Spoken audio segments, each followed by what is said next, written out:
to call the budget deliberations back to order after recess. And Mr. Van Buell and your crew, where would you like to start tonight? So maybe, Mr. Mayor, members of council, if I could, just kind of summarize where we're at and what we have left to do. So for the most part, well, not for the most part, for all the part, the presentations that we had scheduled are now complete. So we've presented the information to council. Since our last meeting last Thursday, we sent out a couple of documents. One, we sent out again the document that was done on December 4th, so the budget deliberations. There was a question about what was included in some of the bigger buckets that we see, and we've tried to break that down as much as we possibly can in the one document. We've also sent out kind of a list of, and it's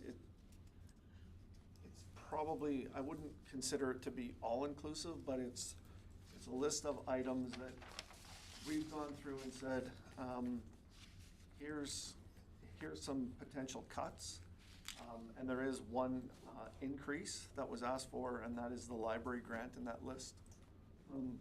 But for the rest, it's cuts that we think we can make without, how would I put it, derailing any service levels to the point where they would decrease. I'll give you an example. There's a couple items in here. The fireworks for the Ag Society food bank donation. Those are increases that we put in the budget because we know that those two areas are, I guess, for lack of a better term, struggling.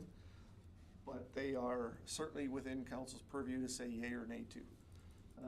A couple of the other ones here are, you'll see the computer support services, sewer, gas, water for Esri, and that is, Mr. Davison, maybe just go through those ones a bit. Sorry, boss, which ones are you? So there's $7,000 3 times in computer support services for Esri and sewer, gas, and water. Yeah, so go through what that was in. Sorry, I was off on another tangent there. So Esri, to cut a long story short, Esri is a form of GIS system. It is a lot more what you would call infrastructure focused than most GIS systems. It contains a lot of camera footage, gradients on the area around Redwater, so we understand where stormwater drainage, those sorts of things flow off to. It can do heat sources. There's a number of pieces to Esri.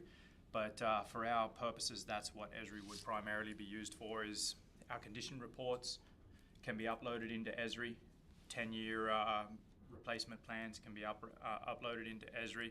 It all forms part of a larger document that digitizes a little bit what you see in a lot of master plans. So, yeah. Just one more note on that. We wouldn't be removing it entirely from budget. We would be adding it to 2027 as indicated in the previous email that was sent. So that would impact the 3-year operating plan if it was council's direction to postpone it a year. And it was postponed from 25 to 26 Yep. this time. Yeah, so I think that's part of the point that we want to make here is a lot of this stuff, it's not that we reduce it. I think there's maybe a couple exceptions to that, but we're eliminating them or moving them, and we're kind of pushing the pain out a bit. The Esri is one of them. Another one would be, like right now we transfer $100,000 every year into the sidewalk capital, and even though we haven't used that, we are building a reserve for future projects and future maintenance. So this is one where, you know, the reduction of $25,000 doesn't mean we're not doing anything, like we're not putting anything away, but we're only putting, in this case, we'd only be putting $75,000 into that reserve this year, not the full 100. I think the point that I want to make on these is, it's not that we're not reducing service level or not taking some some liberties with those. It's just, these are the cuts that we believe, council can choose without having a significant, impact on the current service level. We can manage to, again, push it down the road, continue to do some of the things the way we've been doing them. But they for sure don't get us down the road that we've started, especially with the asset management program, with the Esri stuff. Training reduction is certainly, it's a hit to our staff and our ability to keep our staff current. We'll have to, it's not that nothing will happen, it will be just, we'll have to be more diligent in what we send our staff to. I think the one that everybody's gonna look at, and that is the salaries and benefits one. One of the things we did was, as we mentioned to council during the presentations, we budgeted for 1.7% for COLA increases for staff. We've said, if staff were to, if that were to be reduced to 1%, so it's a 0.7% reduction, that's the savings. It's $18,091, or just right around 0.5%. And certainly, we can play with those numbers one way or the other as council wants to see them. One of the things we're prepared to do tonight is show you what, if we move a number one way or the other, what that does to our tax rate.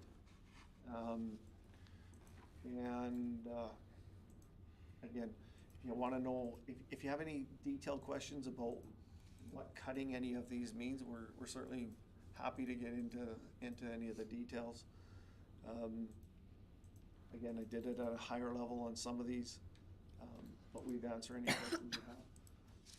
So, Mr. Mayor, that's kind of where we're at as administration. I think we're anxiously awaiting some debate from council as to what you like, what you don't like, what you want to see, what you want to see changed. And our hope, but not necessarily our expectation, but our hope is that we kind of settle on something. If there is some more work that we need to do, again, we're prepared to do that. I know we all have time set aside on Thursday for our workshop. If we have to, we can move some of we can finalize this on Thursday if we don't get through enough of it tonight, or if council wants to see some other options put on the table. Mr. Mayor, myself and staff would answer any questions that you might have. Mr. Davidson, do you have something you wanted?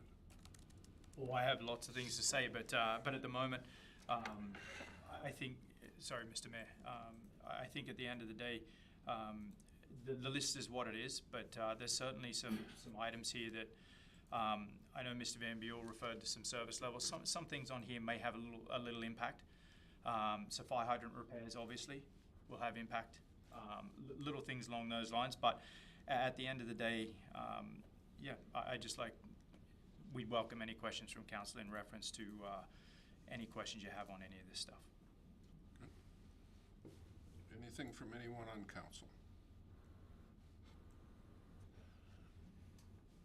The Enviro trace leak detection, you reduced it by, say you can reduce it by 10. What are you all leak detection on? I assume water and gas for sure. Yeah, so gas has a leak detection on it. Water, we haven't previously done leak detection. This year we started the leak detection was in the budget this year for $10,000. That covered the south side and the west end. And so what we were going to do is then roll through the other sections of town. 10,000 removes it completely. Sorry, go ahead, mate. We have it earmarked to move it to 2027. Yeah. I struggle with taking that off. And you mentioned the fire hydrant repairs. I don't think they should even be a question that stays. I don't think we take that off. And some additional context for the fire hydrant repairs, the reduction is specific. It's based on reducing it to 2 sets of internals from 3 at $6,000 each. So we still have internals for 2 full fire hydrants.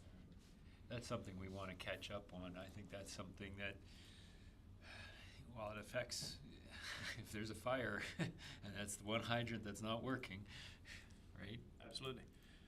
So what's the location of those three that we want to use? Chris, you want to jump on this? Yeah, so there's a few we're catching up on. So we have a couple McAvities in the west side in some key areas. They're aging out. We can't get parts for them anymore, and they just what we do is we replace them from the boot up. We do the valve, and then we replace the hydrant from the boot up. So there's two on the west end, one in the industrial park, and then of course there's one by Burger Baron on the corner where the town sign used to be. There's one key one there that we're going to have to do a total replacement on that one. So there's a few, and then obviously there's one, the one in the west end that I'm talking about is at the hospital. Yep. So, but yeah, there's a couple key ones that we really want to. That's the two that you really want to do, but this is just cutting out one, right? Correct. Repairs. How many are there total that you need? Well, in total, we've still got 5 not functioning, but these are just internals. So we've got some replacements in capital, but these are internals. Ultimately, if I was to be really honest, we'd love to get these out of the way.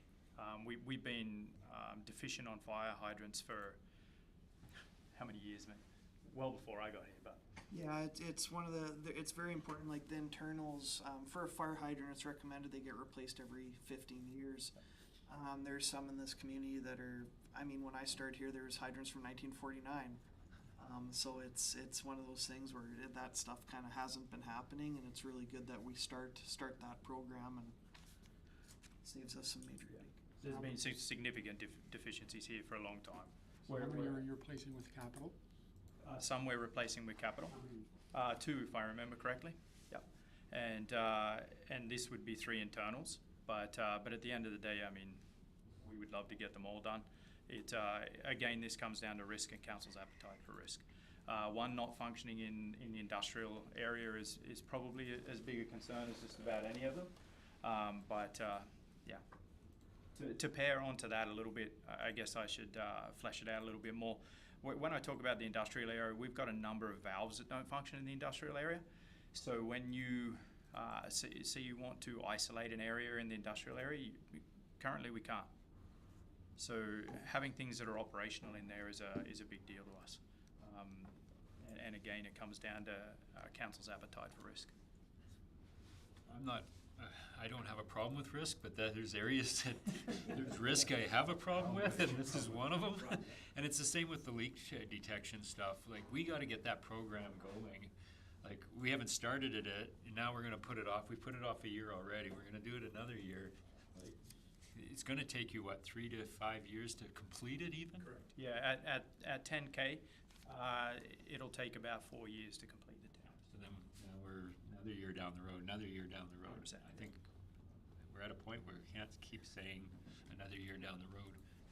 So, Mr. Van Buell? Mr. Mayor, members of the council, so again, this is a program that we did start this year. Like, we've done the south side and the west end of town in 2025. So we put another 10,000 in for 2026. But that 10,000 would mean that we have to pause the program for at least 1 year, right?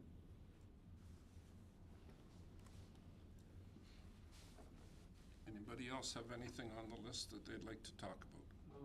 Your training reduction, is that cutting everything? Or is that- No, what we did was we looked at our training budgets and we said, overall, we can probably, there's some training items in there that I won't say they're optional, but they're programs that we want to start for training. So it would just be kind of pushing back 1 more year, because there are some things that we have to do, and you know, just talking with staff today, one of the ones that we have to get our staff up and running on right across, and this is through the whole organization. In fact, it probably even includes council, and we can't cut it out, is the new FOIP training, like the PAPA and Access to information. yeah, access to information, ACTI. ATIA. Yeah. So, sorry, like, and that's a new program, and we have to be compliant with this new program by June of this year, right? And it means making sure that our staff are trained, because there's a number of different regulations around, making sure that we do, privacy assessments when we bring in new programs and all the rest of that. And so our staff need to be up to date, because anytime we do something new and we're dealing with people's information, we're gonna have to do there is some more bureaucracy coming to us from these programs, and we just have to do the training. So it's not all the training, but we have looked at, in some cases, it's, in order to get this in, it means, somebody's only going to one conference instead of two. Yes, Councillor Smith. Do you mind, excuse me, do you mind if I just throw a couple of things out there? You're asking initially for a 7.4% increase, because you needed an extra $264,842. And everything you asked for sounded pretty reasonable. I'd like to throw something out there.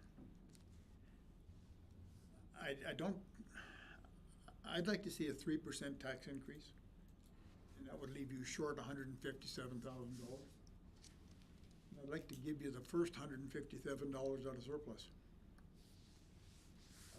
Sorry, Out of surplus. There will be a surplus. And at least I'm sure there's going to be a surplus. And that way our taxpayers aren't going to get beat up. You guys get everything you've asked for, and it should be a win-win.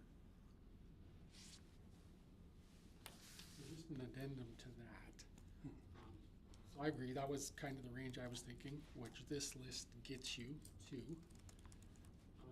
The other side of that is double-digit utility increases.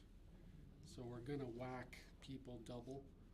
So not only are we gonna give them a tax increase, but we're gonna increase their, some of the utility rates more than 10%.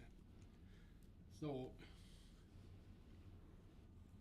if we agree, if that is kind of something we can agree on with the 3% wise, I think we gotta look at that part of the budgeting as well. Either as a phased approach, so that everybody's not getting whacked in the same year. I mean, because the only reason we're doing is just to reduce tax support for utilities, correct? So I think that's something else we got to look at, just to, because not only from a taxpayer standpoint am I going to be worried about my taxes, but and I'm going to be paying double-digit utility rates. Even if we got the taxes down to zero, you're still paying that. Something to consider as well, I think.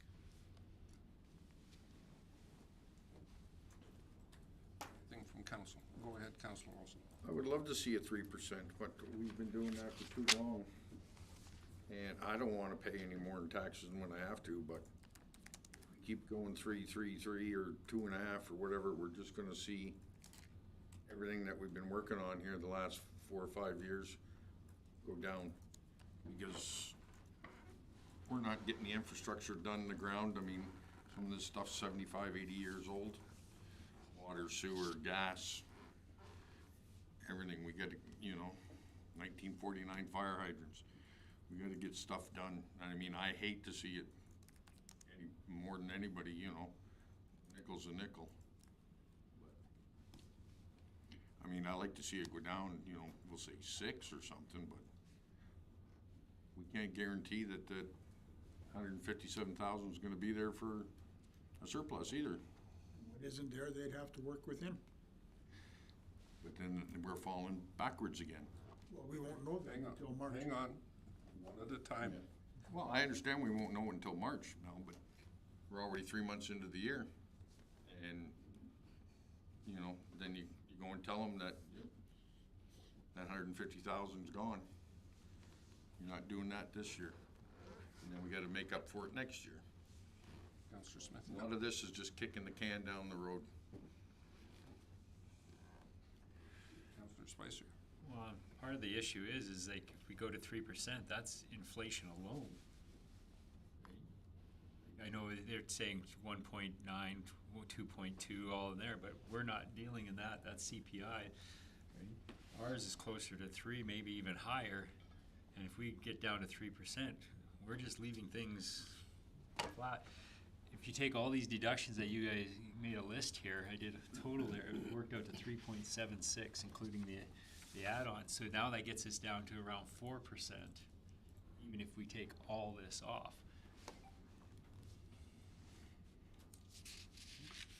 I think that's, I agree with Rob, Mr. Councillor Olson, sorry, be more formal. We gotta stop kicking this down the road. It's not gonna, it sucks as a taxpayer that it's gonna go up, but if we keep doing this and keep throwing it down the road, we're not leaving a legacy for our kids or for this community. He's leaving a big hole in the ground, unfortunately. I have to say, I'm not a risk taker. I go to the bank and they go, I'm not a risk taker. When I look at the pipes some of the stuff that I have seen, it just horrifies me. And I agree, we keep pushing this off till next year, until something devastating happens, and then we got egg on our face. So the hydrants need to be done. That's, number one. Like, we have a fire in our industrial park, and we don't have a hydrant that works. That's ridiculous. That's on us. So I'm in favor with a 5% even. So that's where I'll. Go ahead, Councillor Brown. Correct me if I'm wrong, but most of our infrastructure money is gonna come from grants, and it's gonna fall under capital. It's not anything on this list. No. So there's always an operating budget. Operating budget always accounts for some of those items, but the larger items we try to roll into grants. So the operating budget doesn't take that hit. Okay, so there's obviously some items that will always be there. So, but anything on this list is not infrastructure, other than fire hydrants Yeah, well, and technically leak detection. and leak detection. So, that being said, I don't think, if we decide that the majority of this list is okay, I don't think we're falling backwards for funding other stuff, right? So if there's risk items on here that we agree that need to be done, hydrants, leak detection, that's fine. But like I said before, I don't think, we can't have the populace eating double-digit utility increases with a large tax increase. I don't think it has anything to do with falling back. And if we still view it that way, then that utilities that's got to be phased in over 2 or 3 years, I think, if we do it that way, right? Go ahead. Just for reference, so on our capital budget, we are taking just about 1.1 million out of our reserves, and our reserves flow through our operating, and part of our operating money is related to some of these utility rate increases, because we want to have the utilities more of a user pay system. So that's why we separated out with the presentation, like the utility increases as a separate component from the rest of the budget, because we're trying to tie the tax increases more to operations, kind of as a municipality versus the utilities. So it's been my understanding that it seems to me that utilities lately, in the past few years, are not paying for themselves anymore, but previously that was the case, wasn't it? No. It never has been? We have been playing catch-up for the last 5 years. Mr. Mayor, maybe I can. Yes, go ahead. I can help you with that. So there's 2 pieces to the utility puzzle, I guess, if I can keep that. There's the day-to-day operator, or the annual operating, and that was always showing a surplus, like a small surplus. What wasn't being accounted for that was any of the capital costs or any of the capital replacement. So what's happening now is the capital replacement is being not wholly subsidized by taxes, but probably the majority of it. Because if you think about it this way, So when we put the program in place, you know, we have, and I can't remember the exact number, but there was about $250,000 in the next, between this year and 2026, that come off the books for debenture payments for things that happened in the past at Pembina Place. So we're taking those dollars now, we're putting them into the reserve for our capital on utilities. So you're taking those dollars, and now those are tax dollars that are going in, not utility dollars. Those are actual tax dollars that are going into the capital replacement costs. So that's why what you're going to see over time here is more and more as those debentures fall off. They're going to go from tax-supported items, Pembina Place, those kinds of things, into the utilities, right? So your year-to-year operating is, you know, your hard cost year-to-year operating is creating a surplus, but it's not covering enough to deal with all of your capital, right? And so if you know, everybody knows how the city of Edmonton, right, with EPCOR, right? It's a separate company. All of their utility bills are covered by utility rates.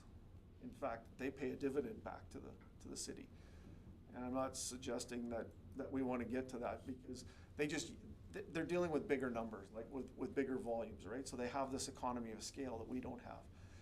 And what I want to make sure that council walks out of here knowing is that I don't think in anybody's time here who's sitting around these tables will we ever get to full recovery. The numbers just don't, like it to your point, Councillor Brown, if you run those numbers, you know, the cost per cube of water is like, you know, like, I haven't even run those numbers, because you get halfway down the list of what you got to include and you go, that number doesn't work, right? What we want to do is we want to minimize that and as much as we can, and we want to make sure that we're keeping up with the cost of inflation on the utility itself, right? We don't want to fall behind on the operating, and we're awfully close to doing that. The best way I could put it is, if you wanted to say, and let's say council said, you know what, we want it to be X percent.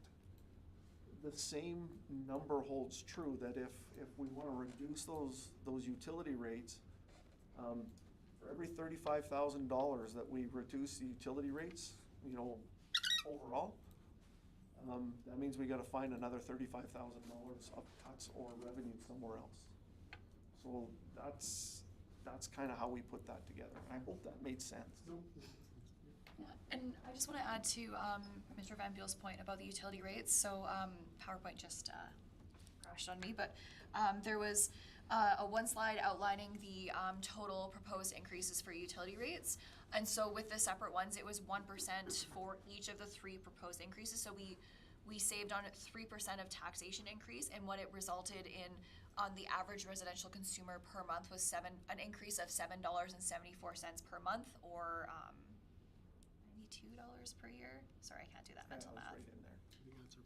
So we like double digit over the course of the year, but there is, I was looking at a neighboring municipalities increase in water charges for the average household, and it was, if I'm not mistaken, monthly increase of $16 for water. Monthly?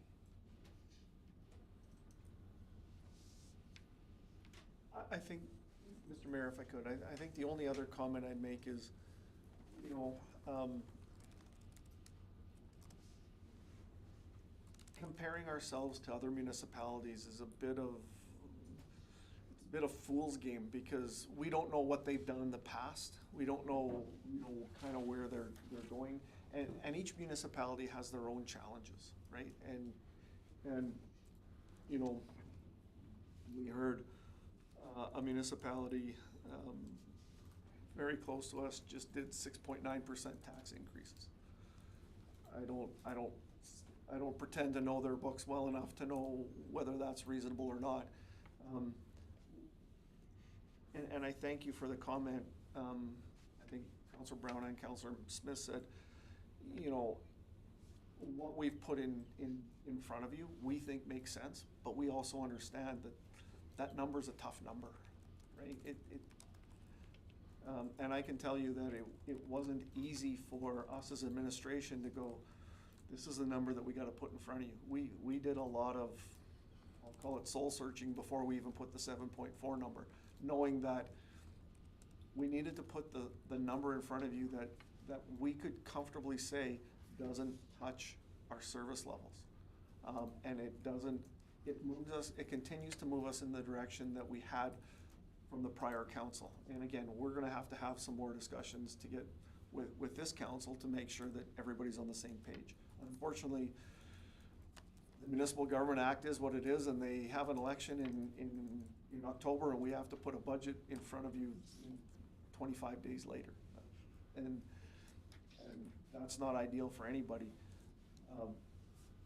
But again, I certainly appreciate the recognition that, you know, what we put in front of council made sense and wasn't,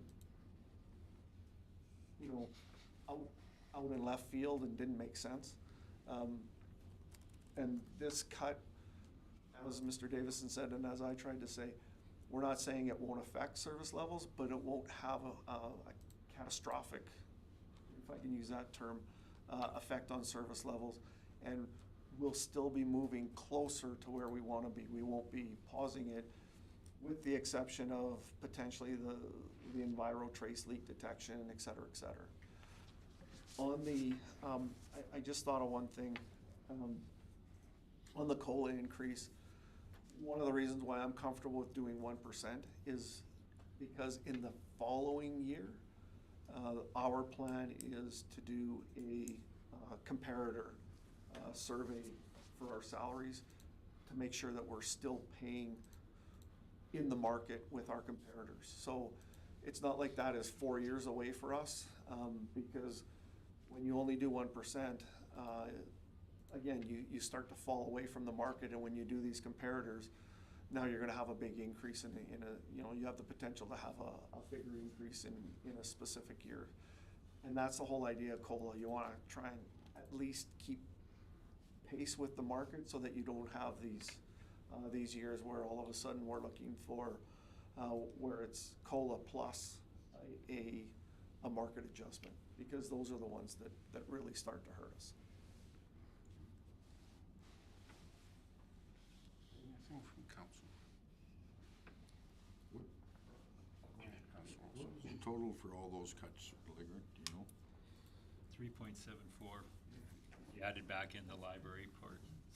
That's what I had when I added. I took that whole column and I added. Yeah, cause I got 3.9, so if it took 3.9 down, we're down to 3.3.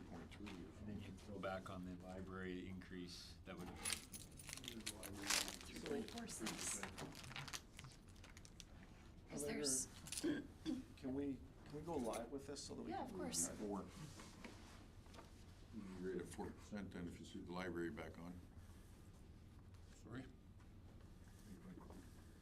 Okay? Yeah. I didn't hear you, No, sorry. we'd be rated at 4%. Or sorry, 3.4. No, 4, where are we here, where's the library? Mr. Mayor, we'll Yeah. bring it up on the screen and we'll do the live calculation. 3.4, 337. Go ahead, Councilor Spicer. Back to the transfer to reserves on the sidewalk capital. You said, is that just purely for new sidewalks, or is that any replacements of what we have or anything like that? Yeah, sorry, Councillor Spicer, it's a combination of both. So Mr. Mayor, members of council, what we've tried to do with our sidewalk maintenance budget is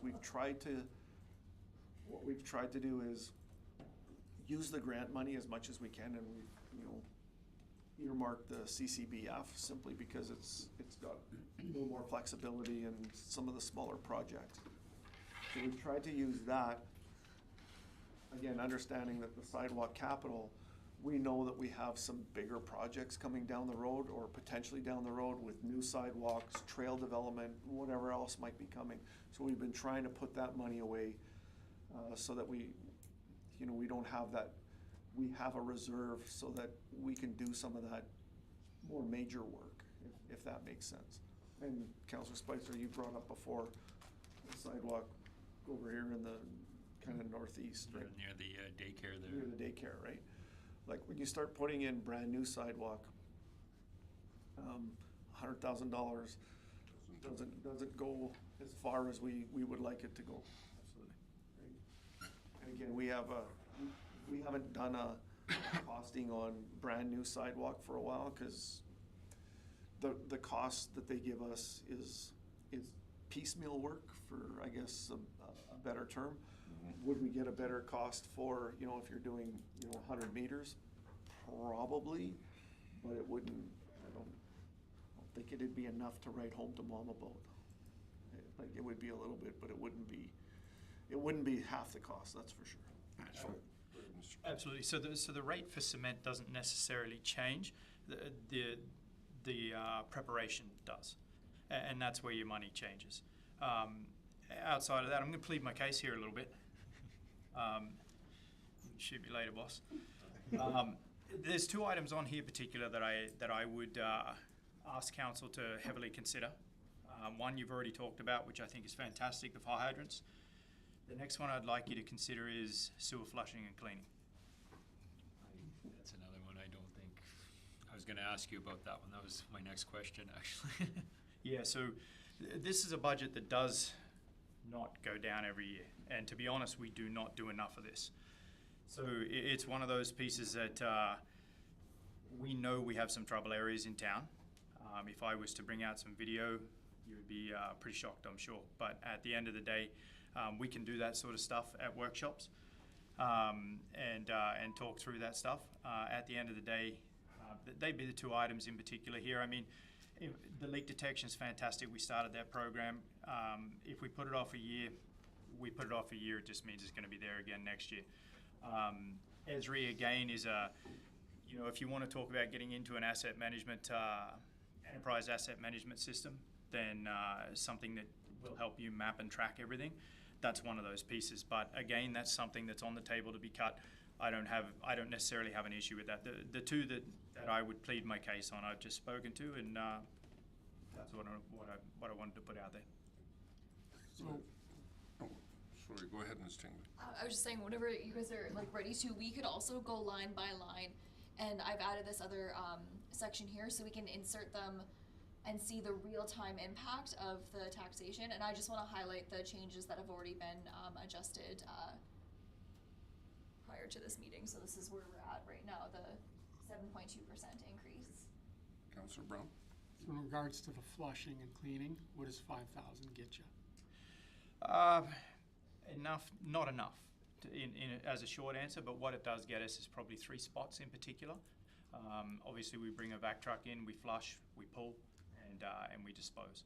So at the end of the day, it doesn't get us what we want, but there is other money in there. This is $5,000 off the top. The issue is it's not going away. And year over year, if we don't put the reinvestment back into it, then we wind up, this budget just continues to grow.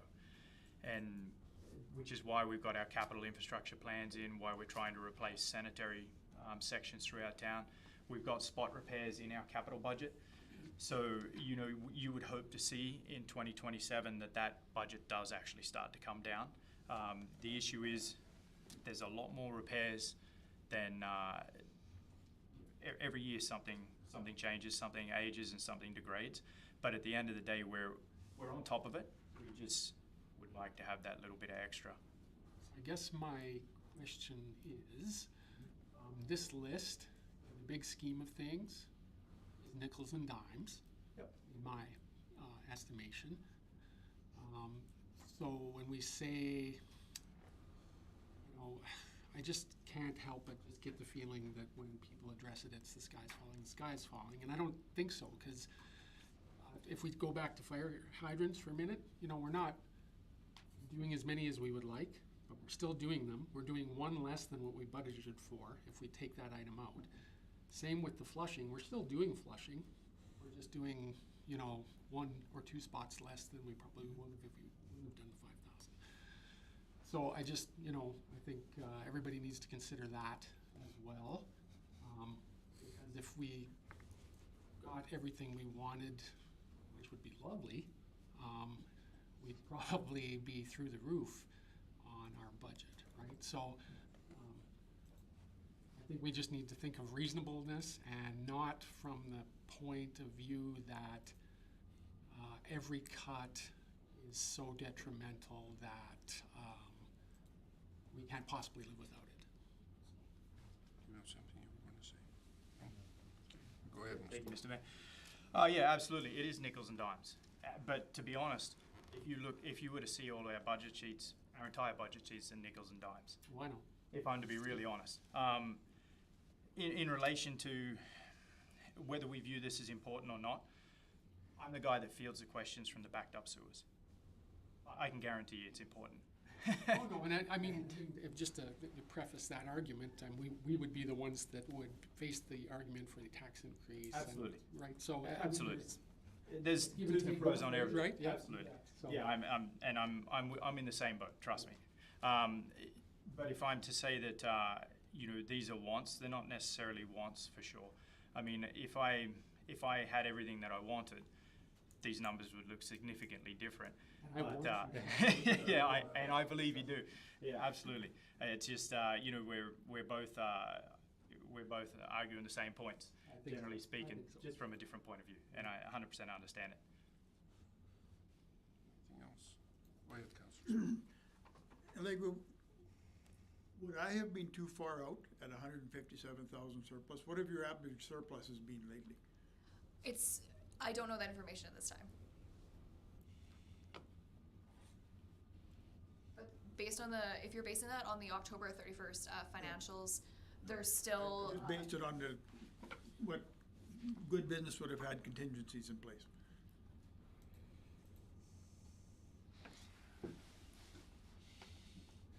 One of the, I don't recall that information off the top of my head. most of that's spoken for. One of the things I'd like to throw out there with respect to this is we've talked about our infrastructure and we've had the arguments that it's in the ground and it's causing grief and not causing grief and needs to be replaced and everything else. But I think we have one other really important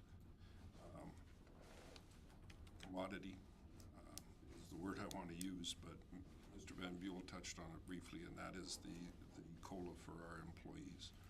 We have great employees, and I would hate to try and build a budget on their back.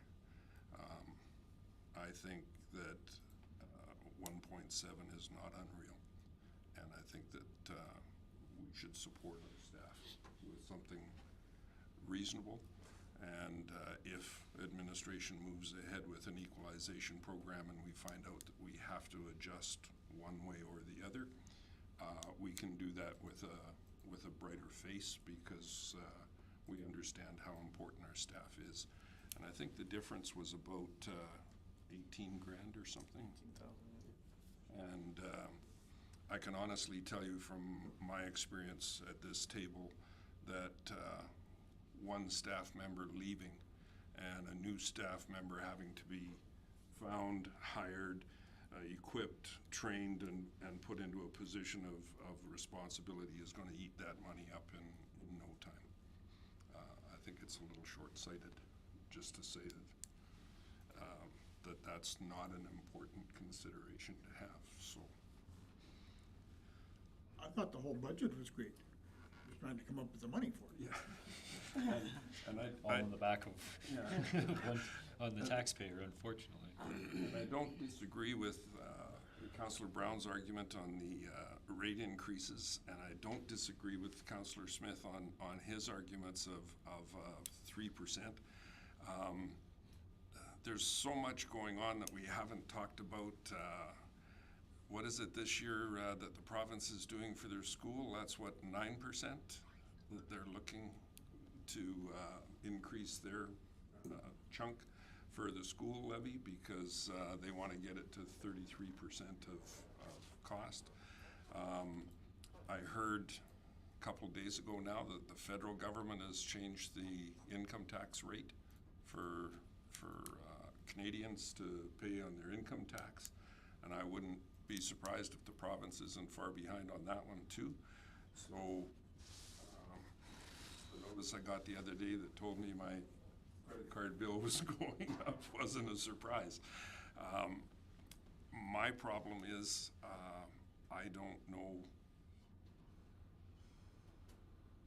whether or not administration can get by with every cut on that list.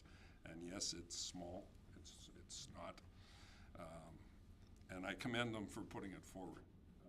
It would have been easy for us to just sit here and spin our wheels without any input from administration, but there's some really important things on there, really important. Kind of on that too, is like, we were talking about the flushing and cleaning there. It's only $5,000, but if we don't do it in these certain areas and we have some backups, we could end up paying that $5,000 out in more call-outs, more time spent doing that, fixing things rather than them doing something else too. So these do have a cost somewhere else, right? Especially the flushing and cleaning is the easy one to pick, but also down to the building repairs. If we don't do 5,000 in building repairs on Pembina Place, where could we be if there's a simple leak in a roof somewhere and now it'll eat up $5,000 and it'll like snap your fingers, right? I think we could say that about every single item on That's kind of where I'm going with this whole thing, and that's the danger. And I think it's important to remember too that those numbers are reductions in existing pockets.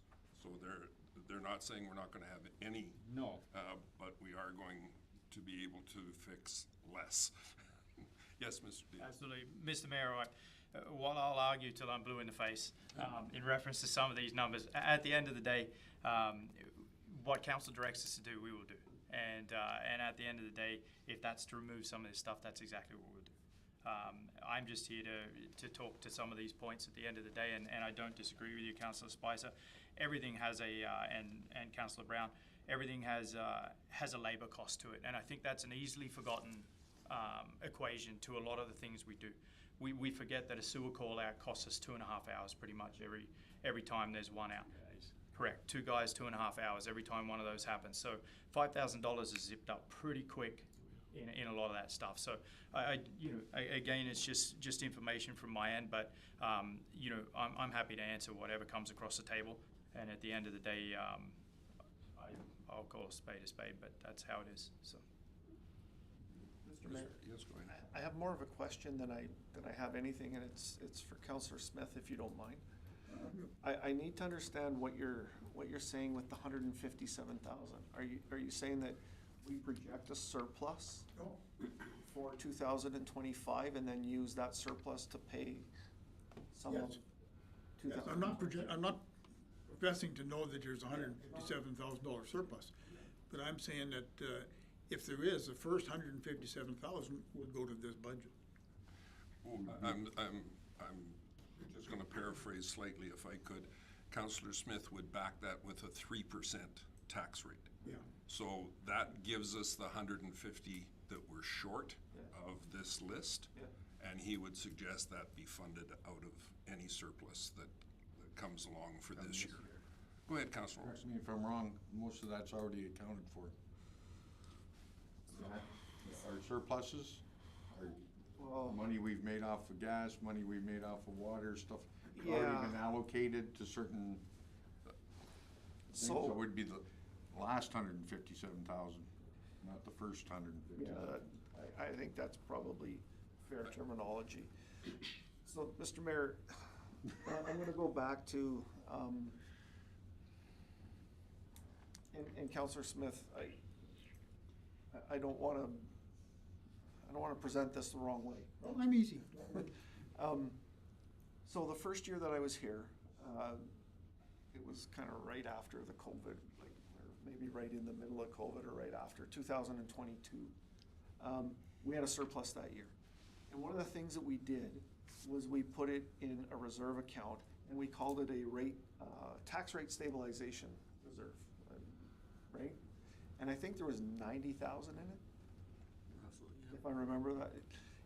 It wasn't a ton of money, but it was significant. So we put it in 2022. We went through 2023. 2023 budget all of a sudden we were in this position, and we used it all. And what happened was then the next year, because we used it as income, well, our budgets didn't get any better. And so all we did was kind of push that pain, and now we had that, and I think it was the year that we were in like 6-7% inflation. And that year really hurt us, right? Like we were trying to find, Nichols. well, if I remember the number correct, we brought a tax rate at 8.9, I believe that year. Initially, And we had to whittle that one down to 4. And it was similar to what we found, or what we're dealing with this year. Because remember in our presentations, we were talking about our reduction in interest rates, right? And how that affected our cash. And so like this year is the year that we have to deal with that, right? So, I mean, nobody's fault, everybody's problem. You know, right off of that 80,000, I think it was right around $80,000. You know, we got a 2%. You know, that's 2% of our problem right now. And so if we do that, we either have to get lucky and have that for a few years while we catch up, or we push that pain to next year. Like we potentially put that 3% or that 150,000 onto the 2027 budget. That's the risk with that, right? Okay, let me just flip that around. So you're saying that if you budgeted for a surplus last year, you're using that money for this year's budget intentionally? Yeah, but we did, that's not, like, that's kind of where I'm getting at, like, $157,000 surplus, I don't think we've ever been that high, not since I've been here. So if we say, okay, we're gonna do 3%, and then the rest of this, we're gonna expect, you know, a surplus to cover the rest of it. You know, if it's 3%, I think what we need to do, this would be my recommendation to council is you cut the rest, and then if we do have a surplus, you can add it into the budget in April, rather than trying to delete it. Because if we don't come up with a budget before December 31st, as I'm sure you're aware, by default, we get this year's budget, right? Councillor Olson, I think you had. Oh, Little Acre, go ahead there. So I just, I pulled up the slide from the presentation, like the initial one that outlined the prior year's tax rates, which I think shows like it's a really interesting depiction of our rates compared to inflation. So in 2020, we had an increase of 4.55%, 21 was 2.84, 22 was 3, so those are the years where we utilized the surplus. And then because we still had the same expenses, but we no longer had the surplus to draw from in that reserve account, we saw increases of 4.53, 4.42, and then this year, 25, 4.41%. What I would propose for future like workshops is we can talk about adding this in our reserve strategy. So if there is a surplus after our audited financials, we have that in a contingency reserve. And it's been something that we've been talking about in administration, having a contingency reserve for instances like to normalize taxes beyond like the recurring or like the cyclical change outs like with water meters and things like that, but have that contingency for like the really major repairs. Like we have some like significant main break or something that costs us a ton of money to sort of level this out as well. So that could be a future conversation, absolutely. If I'm not mistaken, I think backing onto what Councillor Olson was discussing, do we not have a policy in place with respect to the expenditure of reserves? And there's criteria as to where they're supposed to go? A reserve policy? They do have to be allocated. Yeah. Yeah, there was an allocation of reserves by, Surplus. yeah. So, Mr. Mayor, I don't believe our reserve policy dictates where surpluses have to go, but our reserve policy does say once we have it dedicated into that dedicated reserve, council can do whatever they want. They can move them whenever they want, but they have to do that through a motion, right, to move something. So. Now, I could be wrong on that. I know we talked about it. I don't know that we've gone that far yet. I mean, at the end of the year, though, that's when we'll find out how much we made on gas, how much we made on water, and stuff, but that money has to be allocated to those reserves and those departments. Yeah, and again, I guess, you know, we gotta be careful with the terminology "made money," because Yeah. we've, obviously in our budgets, we've said, here's where that money's going to, like our utility investment rider rate, we've said, we're charging, 40 cents a cube, and every dime that comes to there is put into reserve, right? So it's revenue, but it flows as an in and out. It's not revenue that we use other than for future projects, right? So, and that's why, Diane's probably watching this, so I can say this. The first time I sat here and made a presentation to council, and I think it was my first council meeting. And I had, when I was doing my homework for the position, I looked at financial statements, et cetera. And she made a statement that, well, our utilities make money. And the next day I went, you have to help me understand this, because no, we're not. And she goes, well, see, our year to year. And I went, now I understand what you say when you mean you're making money. But we're not putting money away for that long-term investment, right? Who's paying for that? And Councillor Spicer, I'll just pick on a term that you used. There's one taxpayer, and I agree with that. But not every utility user is a taxpayer, right? And that's part of the rationale for trying to make sure that your utilities come as close to neutral, including your long-term capital, as possible, right? Because otherwise, your taxpayers subsidize non-taxpayers who are using those utilities. And the examples of those are hospitals and schools and those kinds of things. And that will change when the province moves to, back to full 100% grants in lieu of taxes. Right now, they're still only at 75%. And there are other nonprofits,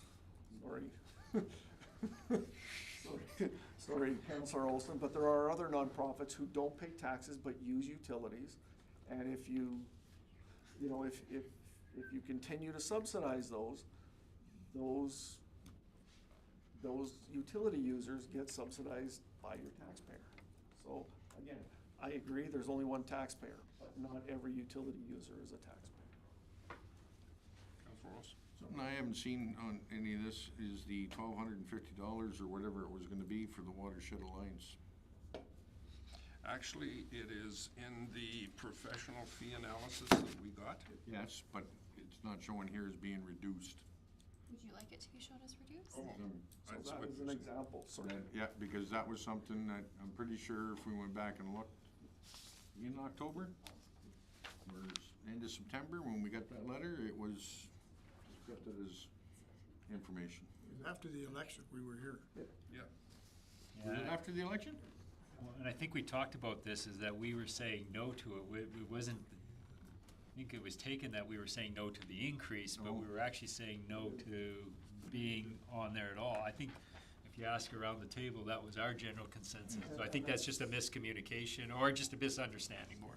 Well, I think, Mr. Mayor, if I could, I think it's two things. A, I did not take it that way, but B, at that point in time, we were way past, like in our budget preparation, it would have to be a reduction. So it's certainly one that we can add to the list. Sorry, how much was it on the? 1,200. I think it was $1,250, Allegra. 1,250 for the Watershed Alliance. Go ahead, Councillor. I don't want you guys to think that I was trying to be cheap when I said 3%.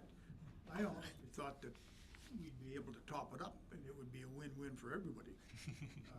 I understand how important this budget is and how important it is to get everything done.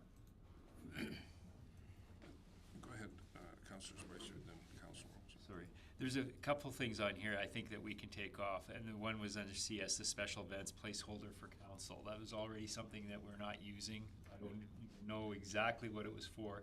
That can be gone.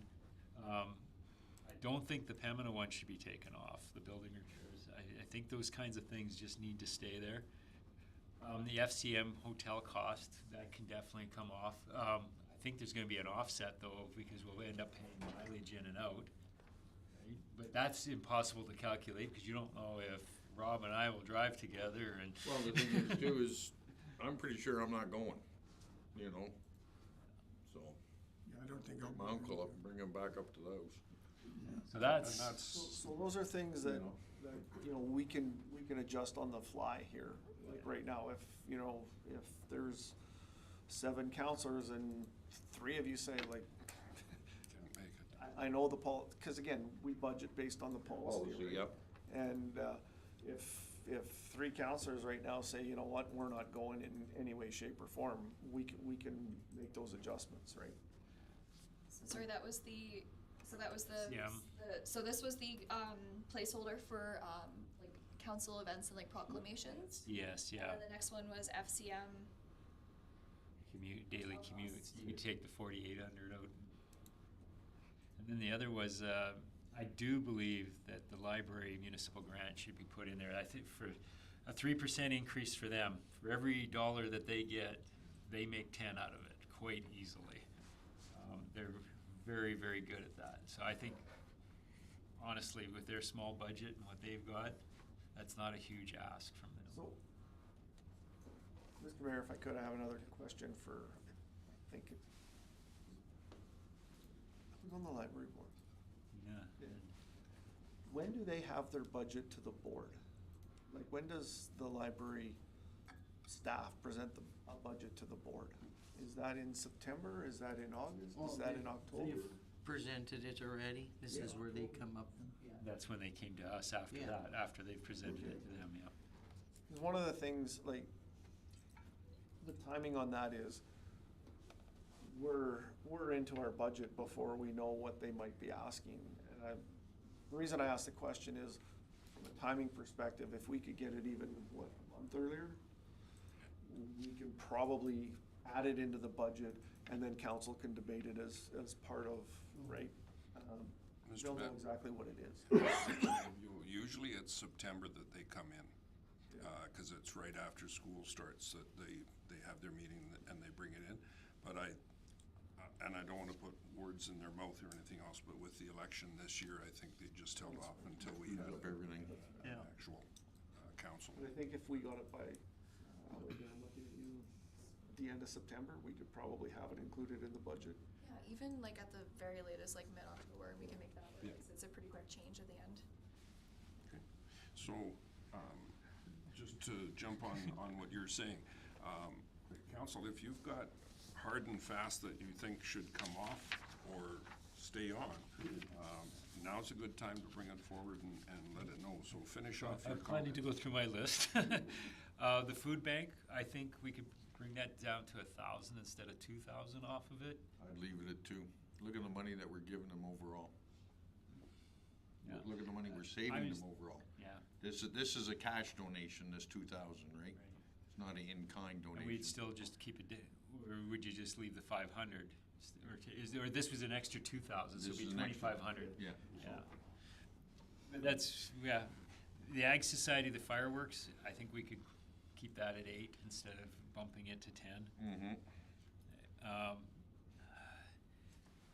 The training, maybe we could do half that. I really struggle with taking the training away. I struggle with that one. Pembina revenue. The other question I had was transportation revenue. What's that revenue from? Just so I can see. Equipment sales of old equipment, That's the old right? equipment. Yeah, so sales of equipment sales. So as you're aware, you've seen the old Kubota diesel side by side that runs around town from time to time. It's in a state of disrepair, probably requiring, well, not probably, it is requiring significant repairs. It also comes with a spreader that is box loaded in the same state as the truck box loaded spreader, to put it bluntly. So you're saying here, don't sell it and Try and put it to auction. put it, So, That would be the revenue created by selling it. yeah, but you're saying by taking this out of here though, why would we take it out? Yeah, so It's just how it's presented there. It's not decreasing expenses, increasing revenue. It's It's just an tricky to. it's an increase in revenue which results. got a set of brackets on it, it's a little bit deceiving. Tax reduction. The issue we had, let me just explain this, why it wasn't in the first place. We have no idea what it's worth. It could be worth, we could get $20,000 for it, we could get $1,000 for it. We have no idea. Exactly. You know, given the state where the budget is, Garnet and I sat down and went, is 5 safe? Probably. And if we don't get 5 for it, you know, we can probably make it up some other places, like, you know, when we do our equipment, purchases, you know, we always, you know, you see nice round numbers of 20,000 and because our quote is $19,752.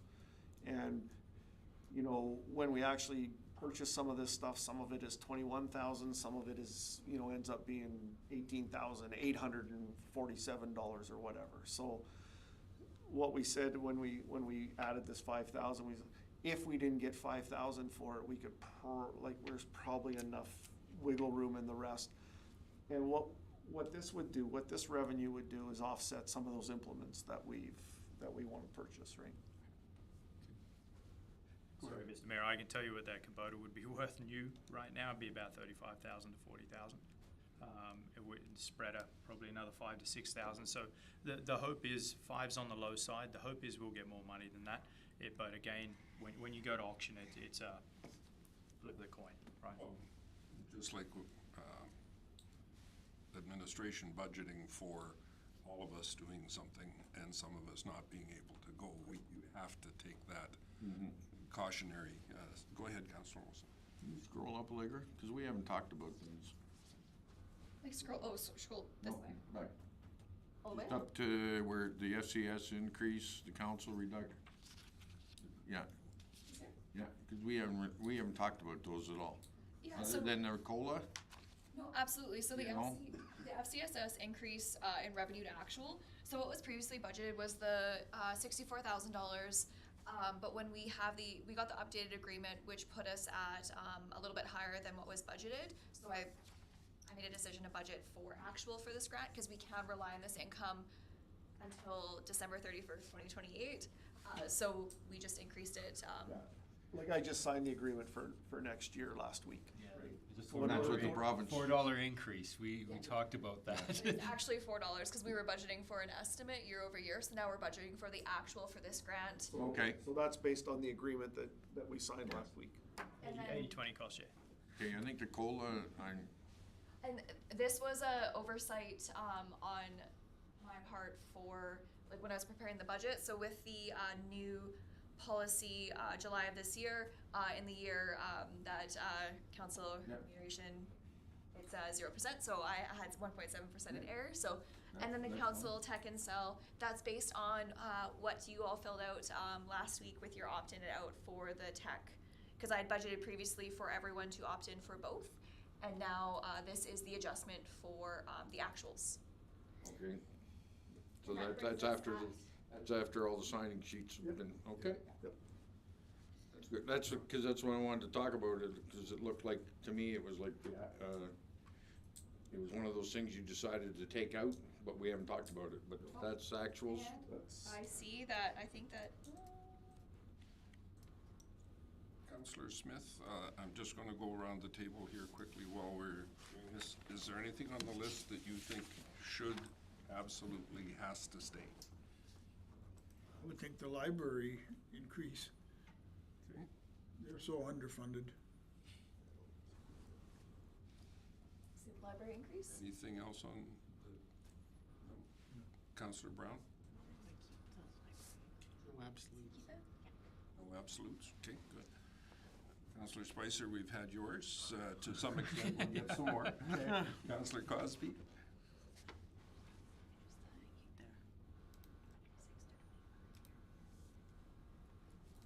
Or Councillor Olson, either one. What are we doing with COLA for the employees? Yeah. That's the big one. These ones take off, so the hydrants stay. That's a reduction of 1%? No, it's a reduction to one. 7, To 1%. 1.7 to 1%. I know it's deceiving how I've worded it, an increase of 1% instead of 1.7%. I think it personally should stay at the 1.7, so. But everything else can be put up top. Is it easier if we work line by line, like starting at the top?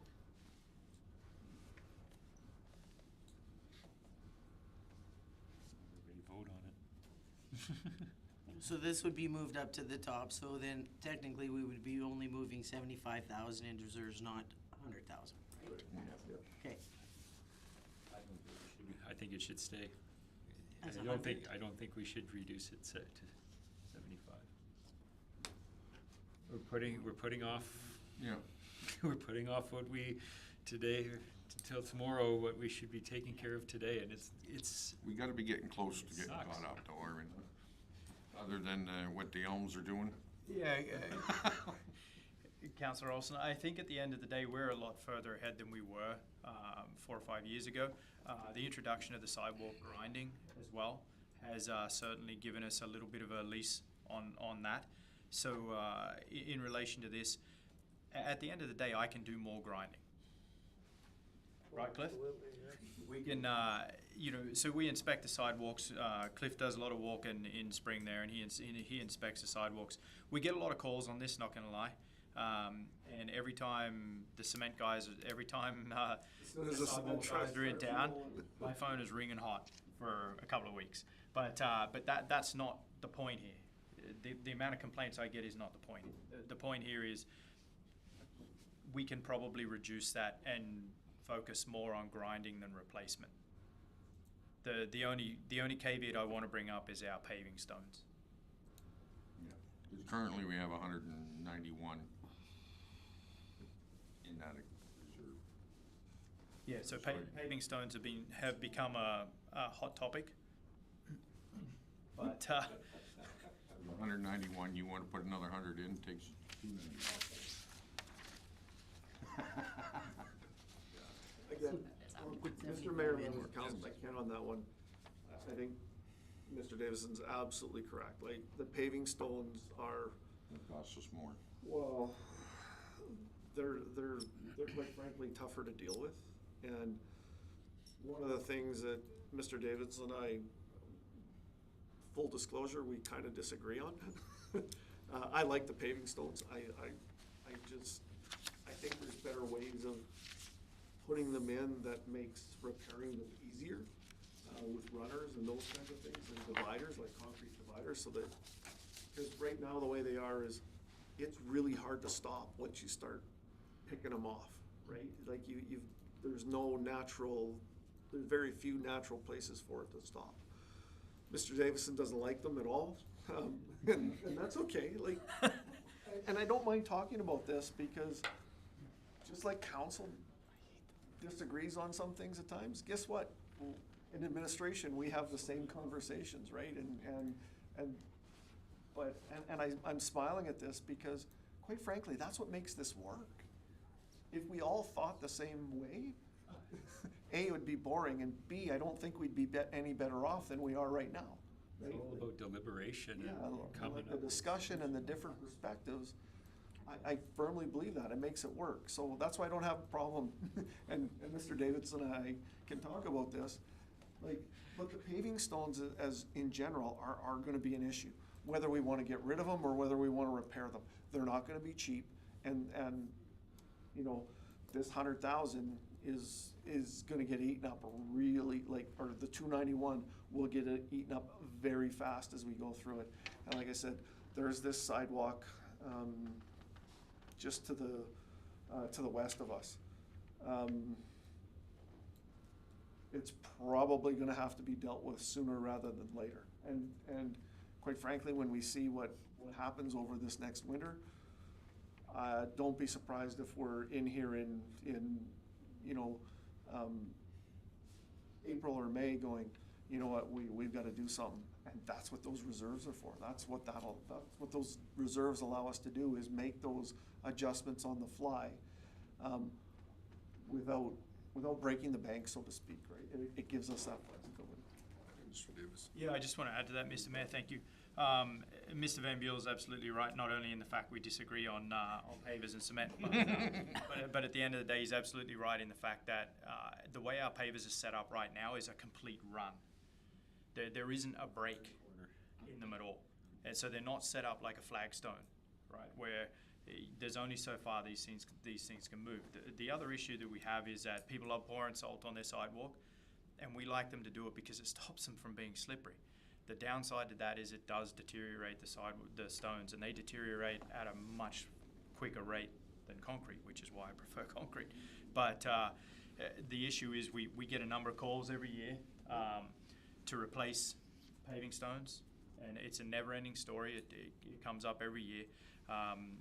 And at the end of the day, I'm a bigger fan of stamped and coloured concrete. But at the end of the day, it is what it is, and this is on the table, 100%. And we'll do whatever council directs us to do. But certainly, we might in the future, for the very near future, be concentrating more on paving stones than we are on sidewalks. Councillor Smith, go ahead. I'd rather see us eliminate the paving stones over about a 5-year period and put in concrete. I mean, they're slippery, they're hard to shovel, they don't last long. I ripped up my whole driveway and put cement down. Actually, I put pavement down, you know. What's the difference in cost? Cement is definitely cheaper. Paving stones there's a lot of labour required for paving stones, and then obviously hauling in, hauling out. So if you look at it in the broader scheme of things, when you talk about square footage, smaller pieces seem cheaper, but they're not. On the broader scheme, it's more expensive. I could get you a price per square foot. I just don't have it on me right now. But in relation to that, I mean, you brought up a good point that one across the street is a scooter person's favorite street. Like, again, if you put a gun to my head and you say, you know, are you gonna have to replace that, you know, in the next 12 months? I might, with, you know, true serum and coaxing, I might go, yeah, because it gets, I mean, it really does. It gets worse every year. Oh, the bloody roots are killing it. Yeah, right. And Well, and I think Councillor Smith brings up a great recognition. We're asking our storefront people to keep their storefront clean, and we know what happens when a customer comes into a store and slips and falls and those kind of things. But they have got to be the ugliest thing to try and shovel. Whenever you have that stippling type of a scenario, your shovel isn't going to clean it all off, and either they're going to have to shovel and then snow blow or do something to do it, and it's not working. 100%. And you know, truthfully, fresh new concrete looks just as good. That's all people see is something new and they're tickled pink. And the other thing too is that over the last couple of decades since those sidewalks were in, cement comes in all kinds of different size, shapes, and colors now. It's not just gray. You can create with it if you want. Yep. But, okay.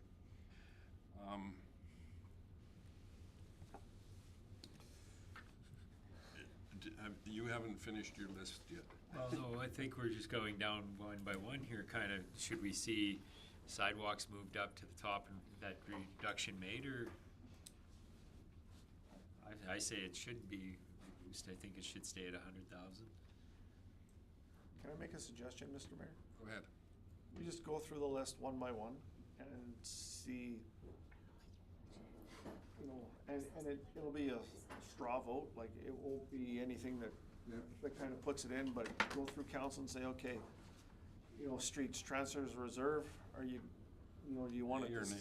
Yeah, yay or nay with the reduction, right? So it either, a yay is it stays on the list, a nay is it goes, right? So that means it goes back into our, a no means it goes back into our budget. A yes means it stays on the list. It goes up. Yeah. And then, once we know what that looks like, then we can give you a total. And some people might change their mind and go, hang on, if that's the total, you know, we gotta get rid of something else. Like, I changed my vote on this because we gotta get rid of something else. Like, that's, I think that's the way we're gonna have to work this.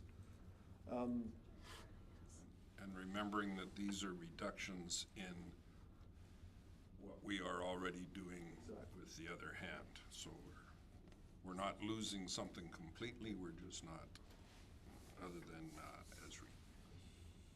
Okay. Okay. This all keeps shutting down. Actually, now would be a great time for a 10-minute break. Just, we've been at it for just over an hour and a half. If we're talking numbers, let's go for 12 and a half. Anybody have 7? 12 and a half, 7? No, okay. So I'll look for a motion from council to recess for 10 minutes. I can make that motion to recess for 10 minutes. Thank you. Any discussion? Seeing any? All in favor? And that's carried. I'll just give electronic.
call a meeting back to order after recess.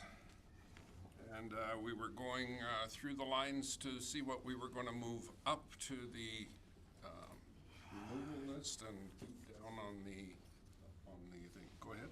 Clarification, if you say yes, it moves up. If you say no, it moves down. Is that the Yes, it stays on the cut list. No, it goes to the budget. So If we want it Let's removed, we use the first say one. yes. if you say yes to the sidewalk capital, 25,000, that means it stays on the cut list. If you say no, we add that 25,000 back into the budget. So the highlighted items here won't move are up. included in the cut list. And you'll see that below is the adjusted increase.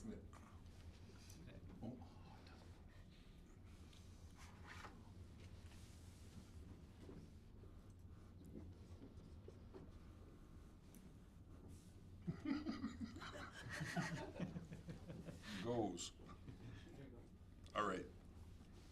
What's the effect, like, when we say it goes, That's even more confusing. Yeah, does it stay on the cut list or does it stay in the budget? So yes is a cut, stays on the, yes, stays on the cut list, this is a cut, no heads to budget. It's back into the budget. yes is a cut. Lucky where you're not voting. I'm sure you changed your mind a couple No, times. I did not. I just thought All right. we'd make this clarification now. And so this is the cut list up here. If it's in this section, it's to be removed from the budget. Yes means you want it out of the budget. No means you want it in the budget. So before we move forward, is there anything from the current cuts or additions with the library 3% increase the council would like to have changed before we move forward? Looks good. Start off with, I guess, with the Streets. streets, sidewalks. All right.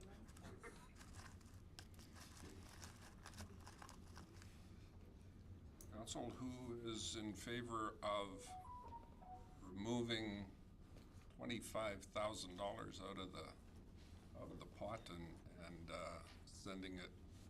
sending 75,000 to the budget? And you need Connie too, right? Don't forget. Okay. Can you see Connie? We used to be able to see here, okay. There she is. Here she is.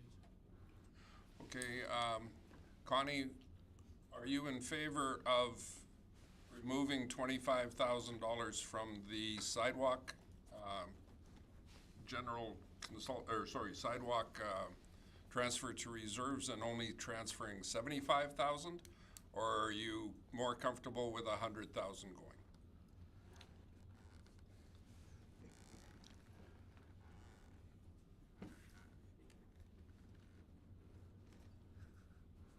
I think she's grabbing her phone. Hang on, who's a better? Taller. Yeah.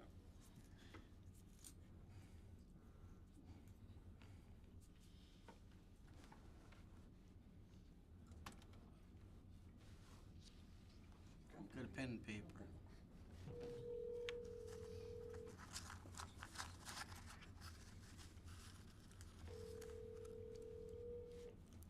Hello. Connie, we've got you on speaker here. Yes, I would, I want to keep 100,000 in the sidewalks. Okay. So, who all said they would like to reduce that? 3. And who said they would like to keep it? 1, 2, and 3? Keep it at 100? Yes. And I'm on the side of keeping it at 100. So what is that, 4-3? That stays We're there. just gonna keep you on the speakerphone here while we do this part, Connie, if that's okay with you. That's not a problem. Okay. Water General Consultancy. $5,000. Removing that from the budget. And what is the consequence of moving this minimal amount? It just means we'll say no to some consulting work that we might have to do. Yeah, it's related specifically to the water field, so if they were looking at some sort of consultancy for a project or whatever, it would have to go over into some other form other than just this money. Or we're back here asking for, Yeah. Or they could come and ask for more money. Well, that's what I was gonna say, is why don't we wait until it comes to the point in front of us, and then we can shuffle around, cause it's not a, Can't do that, we're trying to set a budget, so, okay. I'd say keep it then. okay. So, Yeah. I think we had a consensus here that it was gonna go up into the removal. Yep. Okay, and then right after that, we've got the contracted services for water and trace leak detection. It can be moved to 2027, but it's piggyback to what we started this current year, correct? Yeah, we've gotta continue with that. We can't change it. Garnet? That's complete removal of that line item? That's correct. Can we live without it for another year? Yeah, we've lived without it for a long time. So other than this year, right? This is the first year that we did it. 2025 is the first year we run this. And again, it's a snapshot in time, but we can. Can you get anything done for 5? I mean, you could. It's just the issue for us. Worth it? Yeah, that's the problem. And the other issue for us is, with valves, the way they are, Your ROI is gonna be less. correct. Yep. Correctly, okay. Council, feelings? Move it to the top of the list. Yes or no? So who votes yes and who votes no? Who all would like it moved to the removal pile? What do you, 3, who wants to keep it in the budget? Connie, I said keep it. you had said Yes, keep it? keep it, Okay, yeah. so that stays on the list. And then we've got the fire hydrant repairs. That's already been moved, hasn't it? So the trace, it stays on the list? It was a yes or a no? It was a no, it stays in the budget It stays in the budget. Okay. at this point. I don't believe the fire hydrants had moved yet. We talked about it, but this was a removal of one hydrant. But I had thought the conversation was generally risk over reward. I think it goes up. I thought it should stay. Stay. Stay, and you'd like it to go up? I like to go up. It's one hydrant, for one. Okay, Stay, Stay. stay in the budget. Rob? Up? I didn't hear that, Rob. Sorry, move it up. Connie, I want it to stay. you want it to stay? And I think it should stay. But Road stays. I realize it's just one hydrant, but it could be right where that fire is, you never know. General consultancy for sewer. I'm assuming that's much the same as the consultancy for water, but that's just an assumption on my behalf. This is still not a full-blown No, part of the budget. this is just an add-on to the existing. It's not gonna affect what we're doing on 47th Avenue at all. No, that's included in capital budget. We did the pre-engineering this year for next year. So who all would like to keep it in the budget? Who all would like to remove it from the budget? Connie? I'll remove it. Okay.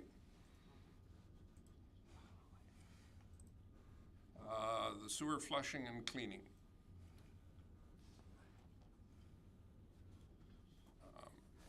like to keep that in the budget? Who all would like to remove it? I'd like to keep it in the budget. Okay, I would too. okay. That's kept. Okay.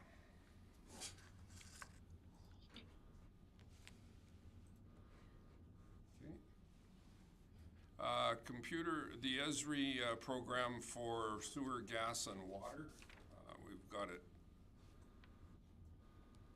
collated to be all one. 21,000 in total, so 0.6%. And this would be the GIS support and what have you. Okay. Council? You all would like to keep it in the budget? Who all would like to remove it from the budget? Connie? I'll keep it. Keep it, okay. That one moves. Okay. And so it'll be moved to 2027 as well, so that will be another adjustment to the 3-year operating. The other thing too is we do have an opportunity at the end of all of this to reconsider, so it's not hard and fast. Let's see what the number says and then. Transportation, UTPW training laptop. So this is strictly a purchase of a laptop for utilities and public works training. $4,200 Who all would like to keep that in the budget? Who all would like to remove it from the budget? I would. Okay, so that one heads up top. The training reduction. I don't think we should do any training reductions. Okay. Who all would like to remove it from the budget? Yeah, before we do that, so how much money is still left in the training budget after this? I don't know if we did it. Hang on one second here, Connie. I think it's 40. Trying to think of if there's one specific area, like one specific spreadsheet that's gonna get me that information. Because training includes travel, subsistence, and registrations, right? So this doesn't eliminate all training? No. It No, does no, not. no, this is just By an any means. add-on to the, I'm assuming you worked off of last year's levels? Is that a good Training, matter or indifferent? training's budget for staff training is 188. Thank you so much. So in some areas, we look at it per department to see what the training needs are. Like for example, one new item was class 3 licensing for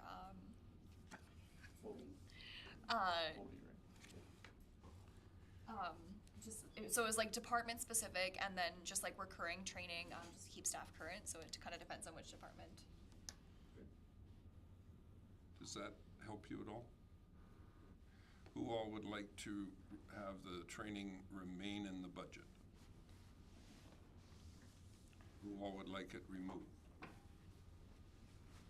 Aye. Okay, we'll take that out of the budget.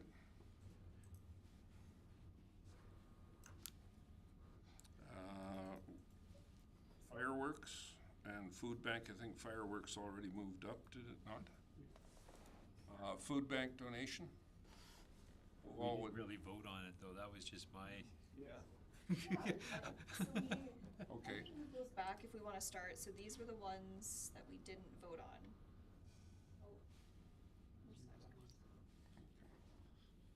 all right, confuse us then. Let's go with the council special events placeholder of $5,000. Who all would like that to remain in the budget? So we're voting on, we didn't vote on the Ag Society or the food bank? They were Dwayne's, I was Councillor saying, and they Spicer. moved 'em. It was Dwayne's Christmas list, this was. I'd like like to see the $2,000 for the fireworks day. Okay. That's one of the biggest draws in Redwater. We're just on the special events for now. We will get to the fireworks right away.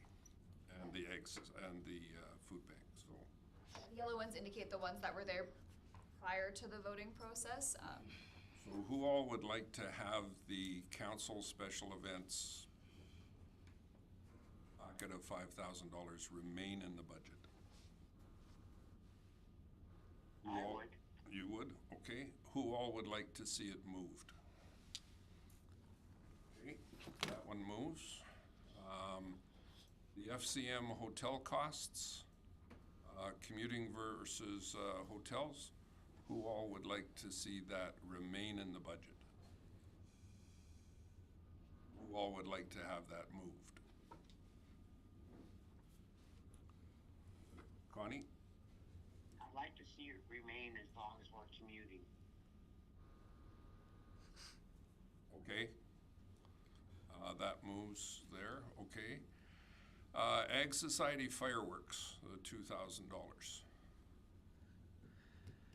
I'd like to see it stay, and one of the reasons being is that's one of the biggest draws that Redwater has in the summer.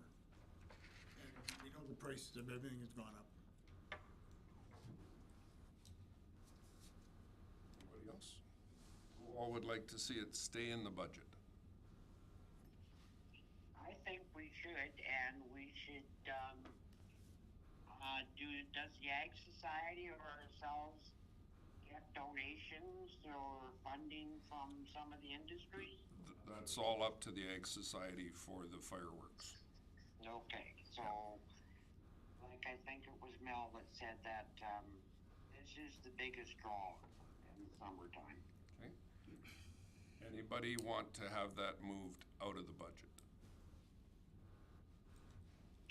Okay, so that stays in the budget. Okay, so I'll move that down to stay in the budget. Okay. Color coding's And then we've got the Bug you. sale of equipment for revenue from Public Works, items that are no longer available to us or usable by us in a large way. Would like to keep that in the budget. Oh, this is a hard one to say. Who wants to sell the equipment? Who wants to? Confused now.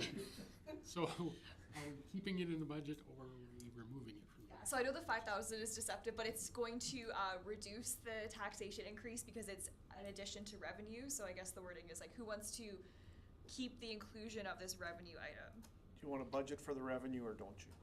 Yes. Is the best way to, Yeah. so budget for the revenue. revenue. Yeah.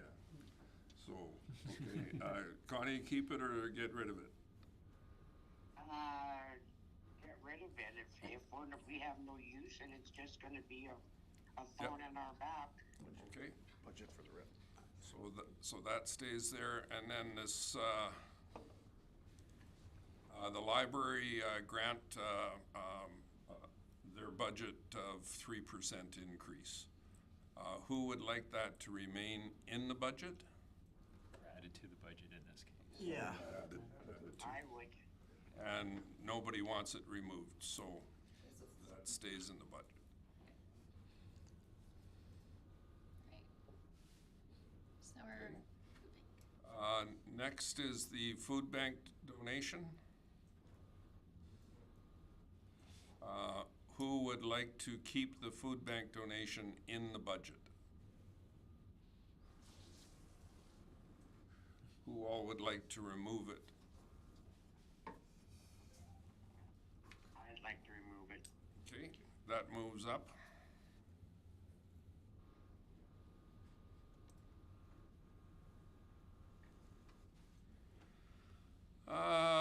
General consulting for the pool. Can we get Garnet to speak to this? Yeah, sure, Councillor Spicer. This. Absolutely. So, and this is, as we know, our pool's deteriorating. This is for if we have, so not last year, but the year before, we had an issue where one of the return pipes blew in the bottom of the pool. It spat out a big chunk of concrete, and one of the, it was a suction line, and one of the covers. So what we had to do is we had to get someone in to temporarily replace that. When that sort of thing happens, it's not necessarily a R&M item, but we get someone in to see how they're actually going to fix it in the long term. And this is just if something like that comes up. Again, Do we want you coming here and asking for money to do this, is basically, because it's probably going to happen. yeah, 2025, I think, is the first year we didn't use this. that's correct. So Budgeting for it for like 4 or 5 years, and quite frankly, we're using that plus a little bit each year. This 2025 was the first year where, like I said, knock on wood, we didn't need it, which is why we've kind of thrown it up there as. it's also a piece that prior to opening for the season, while the pool's still empty, if there's something that needs to be done, while we know a lot about pools, we're not the be all and end all of how those systems function. So sometimes we need to get someone like Automated Aquatics or Jack Inc. to come in and give us some opinions on a couple of the pieces, coping, whatever it may be, and that's in there for that. But we do also have an R&M budget. So Who all would like to keep this in the budget? I would. Who all would like to remove it? Okay, so that'll stay in the budget for now.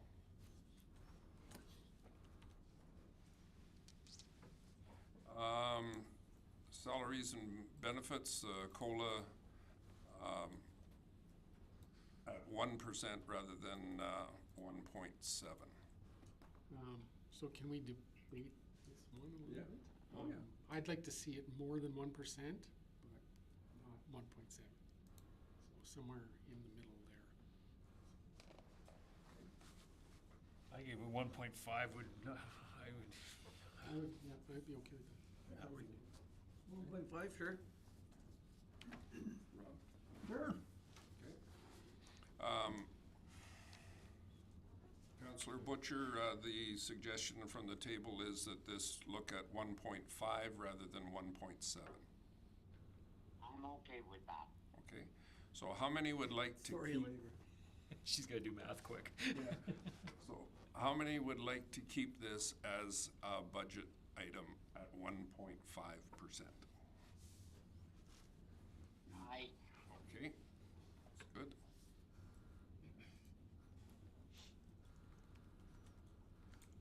It'll probably be about Sorry, it might just take me like. $500, but. Okay, Pembina R&M, building repairs, an additional $5,000 to what they already have. What's our current budget there?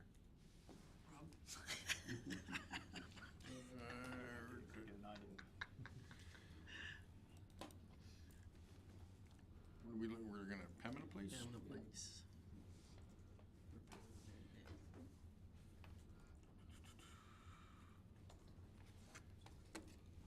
Find Pembina Place here.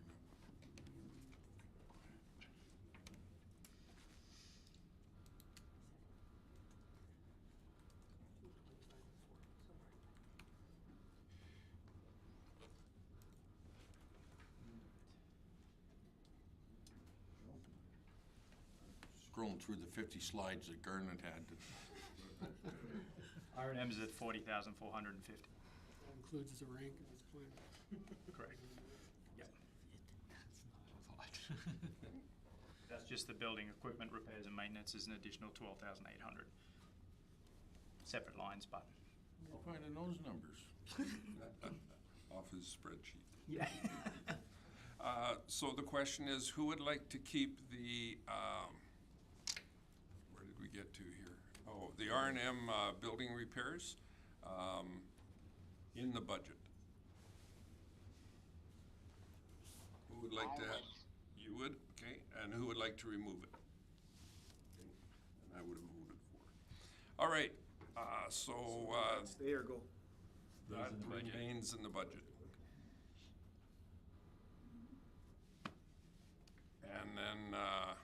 Watershed Alliance.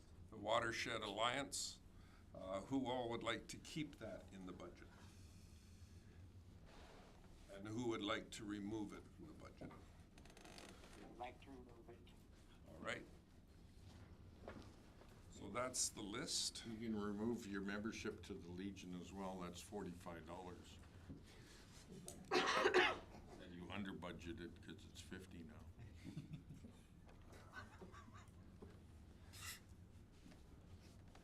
But it was one of those things that was on the list here that Allegra sent out a while ago.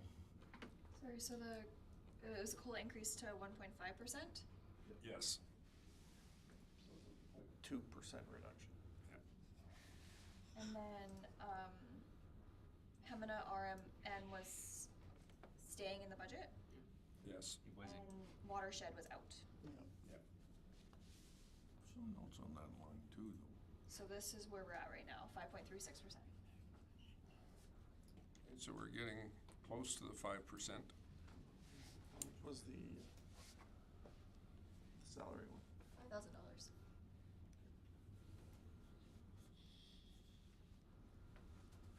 Can you just scroll up a little bit so we can see that? There we go. So this gives us 5.36, which is down a little bit. What's council's feeling? And here's what's left. I'm good with it.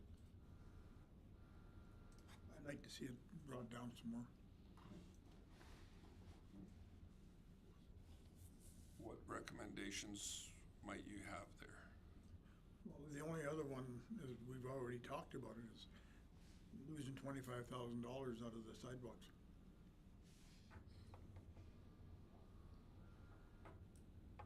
It's the biggest one. It's certainly one thing that's gonna make the biggest impact, Yeah. to say. What would that take us down to, Allegra? If we were to, 4.7 something, 4.6 something. 4.66, do you see that? Oh, it's. Oh, yeah, yeah, it's way too sorry, tiny. yeah. Of course not. 4.66. Minus 0.7, so 4.66. I'm done mathing today. Yeah, it's 4.66%. what are the feelings from council? If you drop to 10, if we, I don't want to see us go below 5. Why? What's your reasoning? All this, because every dollar we don't collect today and get on this stuff is another $2 we're going to need tomorrow, basically, is what it comes down to. And like I said, almost 3% is going to be eaten up in pure. So you want to stay above inflation, is what you're saying? Yeah, it's pure inflation is 3%. Like, I know what they say, I said this before, CPI is 2, I think I actually came up the other day, 1.9 or something like that. But for us, it's actually probably a little higher than even 3. And so if we start getting down under 5, we're not catching up. Yeah, I look at it as if we're not getting down under 5, we're doing our residents a disservice.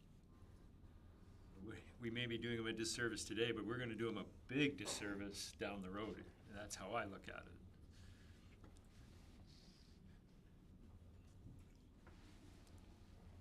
So 13,000 is the gap from. We can't get it down any further because we'll be going back to what I heard plan for tomorrow with yesterday's tools. We don't want to get too far behind the mule. So 5.36 is good for me. What are we saying, the 13,000? 13,000 would get us to 5. Yeah. If that was a benchmark. I could live with 4.6. But am I reading that wrong?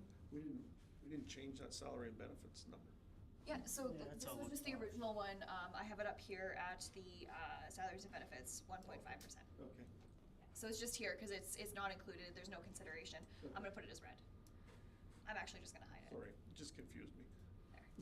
I'm No more easily confusion. confused. So I'm I'm hearing a couple of different positions, 5 and a little bit and less than 5. If I was gonna nitpick, I'd say take some more out of sidewalk capital and hydrants. It's one hydrant. Still, I don't wanna harp on it, but it's a one hydrant. What does council think? I didn't hear. Paul said, take a little bit out of the sidewalks, but get rid of the one hydrant. I was moving the sidewalks, so I'll still stick with moving the sidewalks, period. Okay. So Take the take the 25. sidewalks down to, well, if you took it to 0, then it would be under 4. If you took it to 12 and a half, we'd just be under 4. I'd say just take 10 grand out. Just under 5, sorry. 10 grand gets, So what does changing that number still puts you below 5. 15,000? 15,000, so it'll bring us just under 5. Sorry. Yeah, it'd just be over 5. Changing it to 14. Counselor Brown, sorry, Counselor Brown, so you're saying take 10,000 out of that? Yeah, so keep 15 in the budget. 15 in, yeah. 10,000. So 10,000 reduction brings us to Brings us 5.08. We went from 4.6 to 5.08. 4.6. You were still at, No, sorry, we're still at 5.36.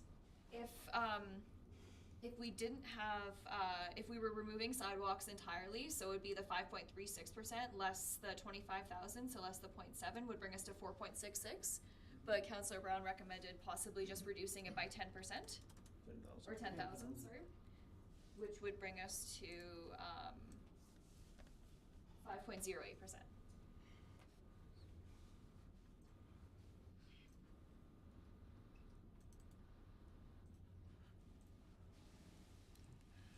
Councillor Cosby had suggested taking out the entire 25.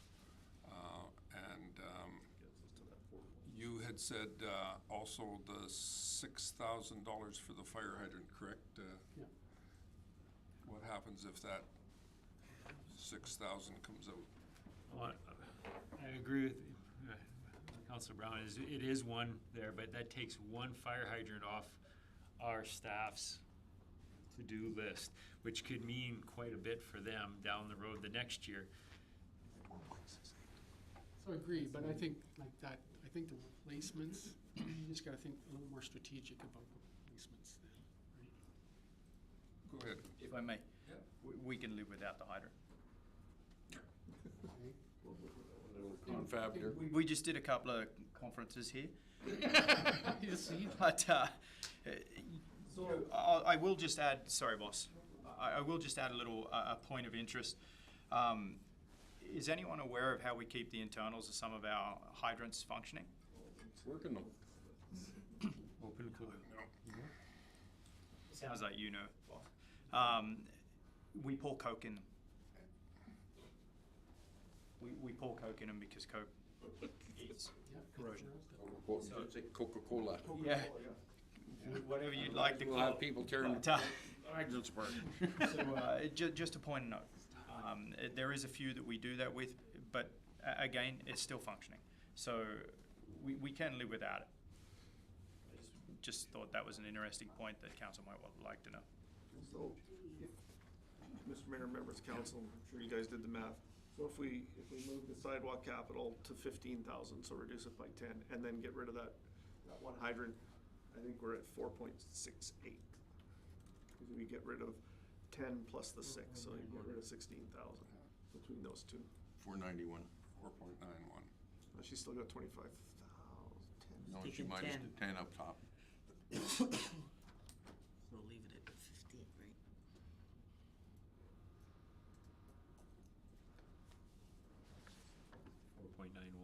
Yeah. You can live with I'm not point zero. You were at 5.08 if we went to 15,000. I don't know. And then you got rid of 0.14, right? So I don't do mental. 7. Okay, so removing the fire hydrant and dropping the sidewalk capital to 10 puts us at 4.91. So that means you'd still be putting 90,000 away for the sidewalks. Yeah, 10. Yeah, so the original amount was 100. In the budget. No. You put 80,000, so just reduced it by 10. Yeah. 90. Right. Correct.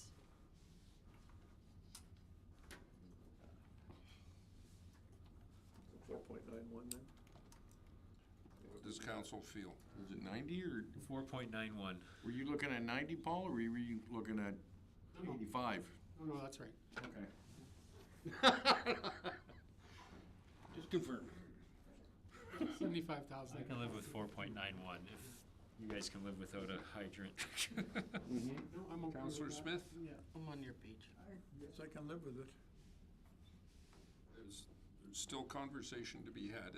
I mean, I know how tough these guys have got it, and as much as I'd like to see it down, I don't know where we can cut it. Councillor Brown? I'm good with where it's at. Councillor Butcher, I think you're following this on screen, but we've got it to 4.91. Yes, and I'm good with that. Councillor Spicer? I'm good with it, but can you just scroll up just a moment so you can see what all we took off to get to that? Yeah, that would be a good comparative. I can't see everything. Okay. Yeah, I'm gonna minimize it a little bit. Okay.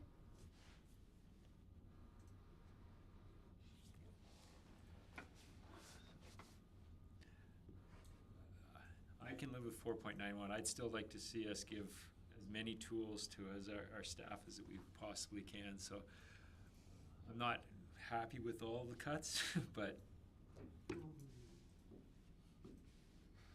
Councillor Cosby? No, I'm fine with that too. Like I said, I'm not happy with all the cuts either, but, I mean, it's, yeah, true that. It's a balance. It's tough to do. Councillor Olson? I'm happy we got it down, yeah. Good.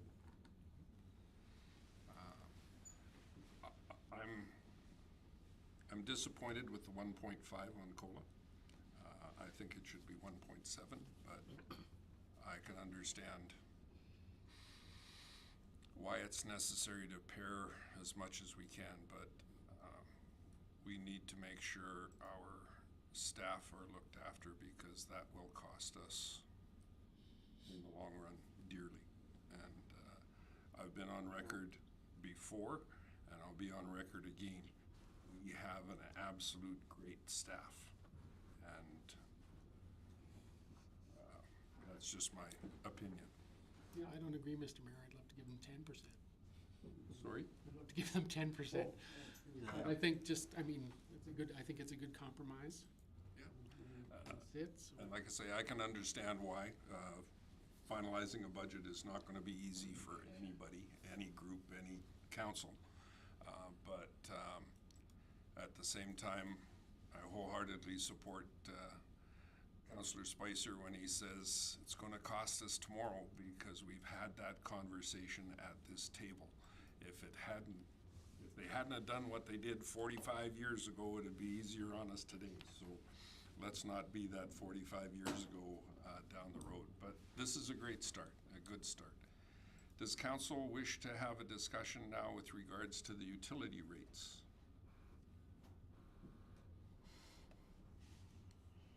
Because that will offset some of this and cause us some concern. I have a question. Yes. Could we put a franchise fee on our gas? I don't think we can. Well, We it could can. be the same as a rider or anything like that. We'd be collecting it. Yeah, we- I'm just quickly going through.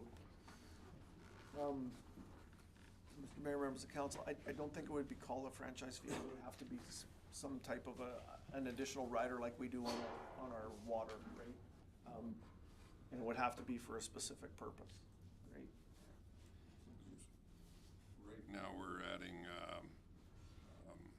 the variant is going to go to $2.50 a gig for our variants. I honestly think that having the user pay is the best possible solution, because, yes, I understand things are tight. If we don't replace our infrastructure by making sure we're collecting enough money, it's gonna bite us.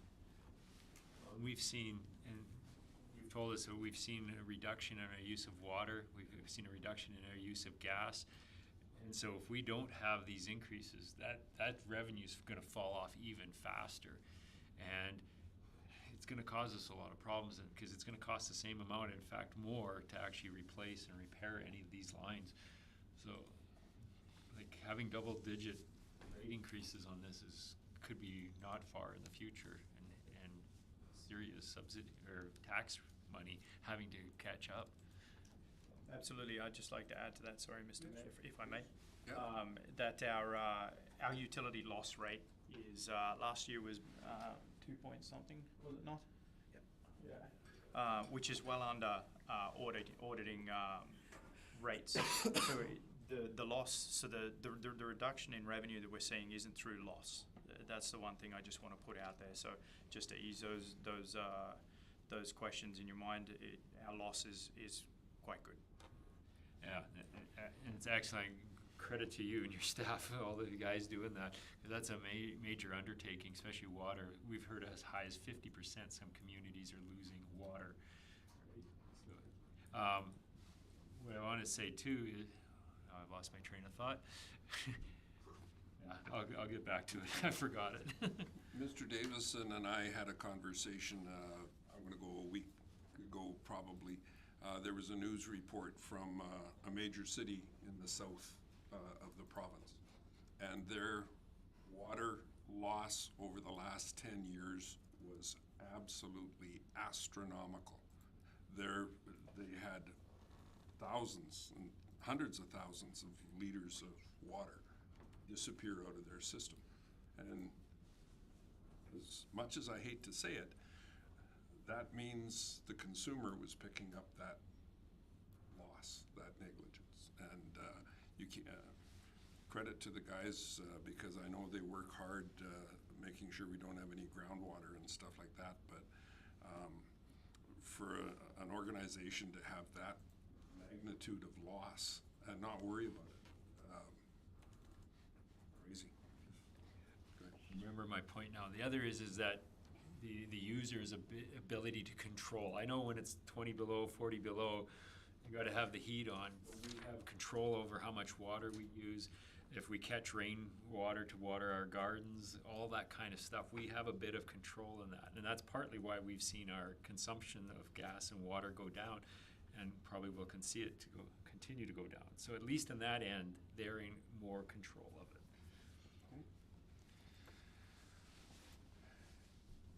Anything further from council? I think we've given direction to administration, but One other discussion item, Mr. Mayor, is on the capital list.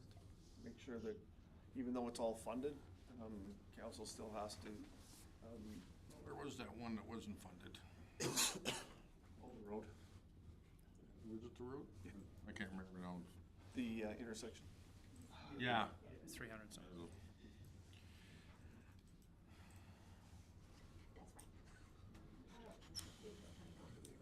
just, I'll just go back to where it was. I think we've given them administration direction as to where we want to see this part of the budget develop and finalize. It'll come back to our next meeting, Mr. Van Buell, for resolution and finalization. Yeah. So, Mr. Mayor, our next steps as administration is to put together, not the bylaw, but to give the synopsis of the budget and what it means and what the tax rate is proposed to be. Again, once we can't tell everybody what their taxes are until we get the province's requisition for education, et cetera, et cetera. So it'll be our budget that we put out. That'll be presented to council for a resolution to approve the budget on the 16th, on December 16th. And then, we'll wait for all the rest of the numbers, and then we can do the final bylaw for our tax rate, so that we can get our tax notices out. We do that normally once we know our financial statements from the year before. So somewhere in beginning of April, and then our tax notices get sent out, the first part of May, and they're due June 30th. Yeah, June 30th. We'll mail the tax notices, third week of May. And our financial statement presentation is set for the second meeting in April. I'm not too sure what the date is. I think it's the second Tuesday. And that's usually aligned with the presentation from Tanmar Consulting as well. So I just want to pull up the capital budget really quick just to confirm. So the only difference you'll see here, I know this is like a terrible format.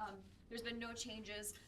The only item that will be removed because it's unfunded will be this intersection upgrade because of the $300,000 that we would have to levy out of taxation, but we did not include in the budget So, because of the significant cost. sorry, Mr. Mayor, members of council, again, when we put that together, we were still in that 650-ish range.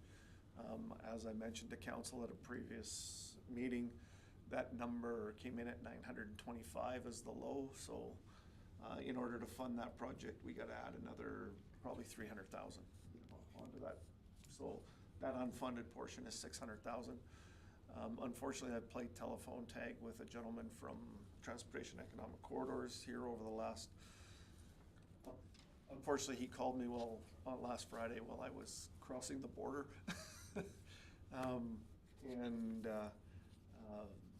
We've just played tag here the last couple days, so I'll be getting a hold of them. And, I mean, if this project has to go ahead in some way, shape, or form, we'll be bringing it back to council, because we just don't have a way to fund it right now, so it has to be removed from that. So that would be the one thing that I ask a council resolution, or a council motion on, would be just to remove that from the capital budget. Today, though. No, I would remove it, from the capital budget today. Okay.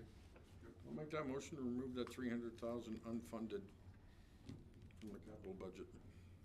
There's, Opal Road, Oker Park Road. I think there was a whole line there, the 300 was unfunded. Yeah. But And there there's was the 300. also, So I would just remove the whole project from the Yeah. capital budget, and we'll just tell them. because there is a funded amount in there as well. So, council, Oh, strike the whole, Yeah. strike the whole project. Delete. thank you. It won't be off your plate, though, because you'll have to figure something We out. still, administratively, we still have to deal with it, but it's not gonna be in the budget. If it comes back, it's gonna have to be as a separate item that we bring back to council at a later date. And just for council's information, when we did have our conversation with Tech, we brought forward the opportunity to perhaps, as the development occurs, to look at doing the project once there's actual shovels in the ground, as opposed to making the intersection good so that you can get shovels in the ground. Kind of cart before horse, or horse before cart type of project, so. Anything further from council on the motion to remove the unfunded project from the budget? Not seeing any, I'll call that question. All in favor? And that's carried. You got her hand. Sorry, I switched her to, can you just repeat that, Councillor Butcher? I said aye. Thank you. I heard it. Yeah. It's not so much that, well, it's on that whole subject, something to talk about, and I brought this up once before. What does Tech have if we were to actually have control of that highway, if we were to take it over? I know that's not a question necessarily for today, but I think it's something that we have to talk about, not for economic development, plus these situations. If they're removed from it and they're no longer telling us what we can do on either side, I don't know if there's still rules or not, but Yeah, there is. something to talk about. So, Mr. Mayor, members of council, I don't think it's a discussion. Hang on a second, Councillor Butcher. Go ahead, Mr. Van Buell. So, former municipality that I worked with, or I worked for, was in the process of getting the highway turned back over to them. It is not an easy process. I can, you know, at a workshop, I'll explain it. But it's a long, convoluted, and it basically boils down to money. The only time the province does it is when they're in a surplus position, because it is actually a negative on their financial statement. When they, because it's an asset that goes away. Go ahead, Councillor Butcher. And yes, with the highways, back in the day when I had the transport minister in my lap, is he wanted to give us back the highway too. But then add up the costs for repair, we would be all, have to look after all that. And the road is already ripped up, so we don't want to be taking on the province's highways. And I do know fairly recently, Hinton took over a highway, and I think that would be a great place to start the conversation, because they have some really good ideas about why not to. Sorry. That's all right. It's got to be a question that's asked, because maybe for us it is. You got to go through the analysis and make sure, because I'm not one way or the other. I just want the question answered. Go ahead, Councillor Smith. I know that when we looked at it a few years ago, it worked out to about $1,600 a month is what they'd pay us. We had to look after everything. And my understanding in the conversation with the Hinton crew is that the requirements of tech are still in play. Which doesn't help us then. Whether it's a municipality or the province doing it, and it's a safety thing. If the province requires you to have 200 meters of run out, then we still have to agree to that. I understand that part. It's the 800 meters on either side that they're dictating what we can and cannot do, and that wouldn't change. I don't think so, even a building permit. So, Mr. Mayor, members of the council, there are, this is why it's a conversation for a different time, because there's two processes. There's one where they absolutely give it up to you, and it becomes it's not a highway anymore. And then there's one where they give up, there's a process where they give up the maintenance of it, as you indicated, Mr. Smith, and it is still a highway. It still has all of those, but you're being now paid to do the maintenance. So there's a couple different ways to go about that you got to be careful on, right? Is there anything else budget related that is for the table? So, Mr. Mayor, the rest of the capital budget was okay for council. I mean, we had the one deletion, but the rest of the items in there were good. I think everything else was funded to remove. On removal. Oh, okay. Yeah, as far as I know, the rest of the capital budget is a funded document and was appropriate. So I didn't see anything from council. So the fees and charges, both utilities and the rest of our facilities that we presented, those changes will show in the budget. The capital will be showed, and then the changes that council went through today on the operating will form our capital and operating budget for 2026. And just before I look for a motion to adjourn our budget deliberations, I'd like to point out for those that may be watching on the camera that couldn't see, our staff have been here the whole time as a resource if needed. And I appreciate the fact that, one, that you're here, because I think that's really important for us as council. But two, I think it's really important that our leaders have that trust in you to have you here. I think that speaks volumes. And thank you for all that you do. And to the senior leadership team, thank you for putting this together. It was not an easy process, I can guarantee you that. But thank you to council for making sure you were familiar and confident in what was on the table in front of you. So thank you to council. And I think we're done our budget deliberations at this, Councillor Olson. I'd like to make the motion, we adjourn. Thank you. I'll call that question. All in favor? And that's carried. Aye. Thank you, Councillor Butcher. And I hope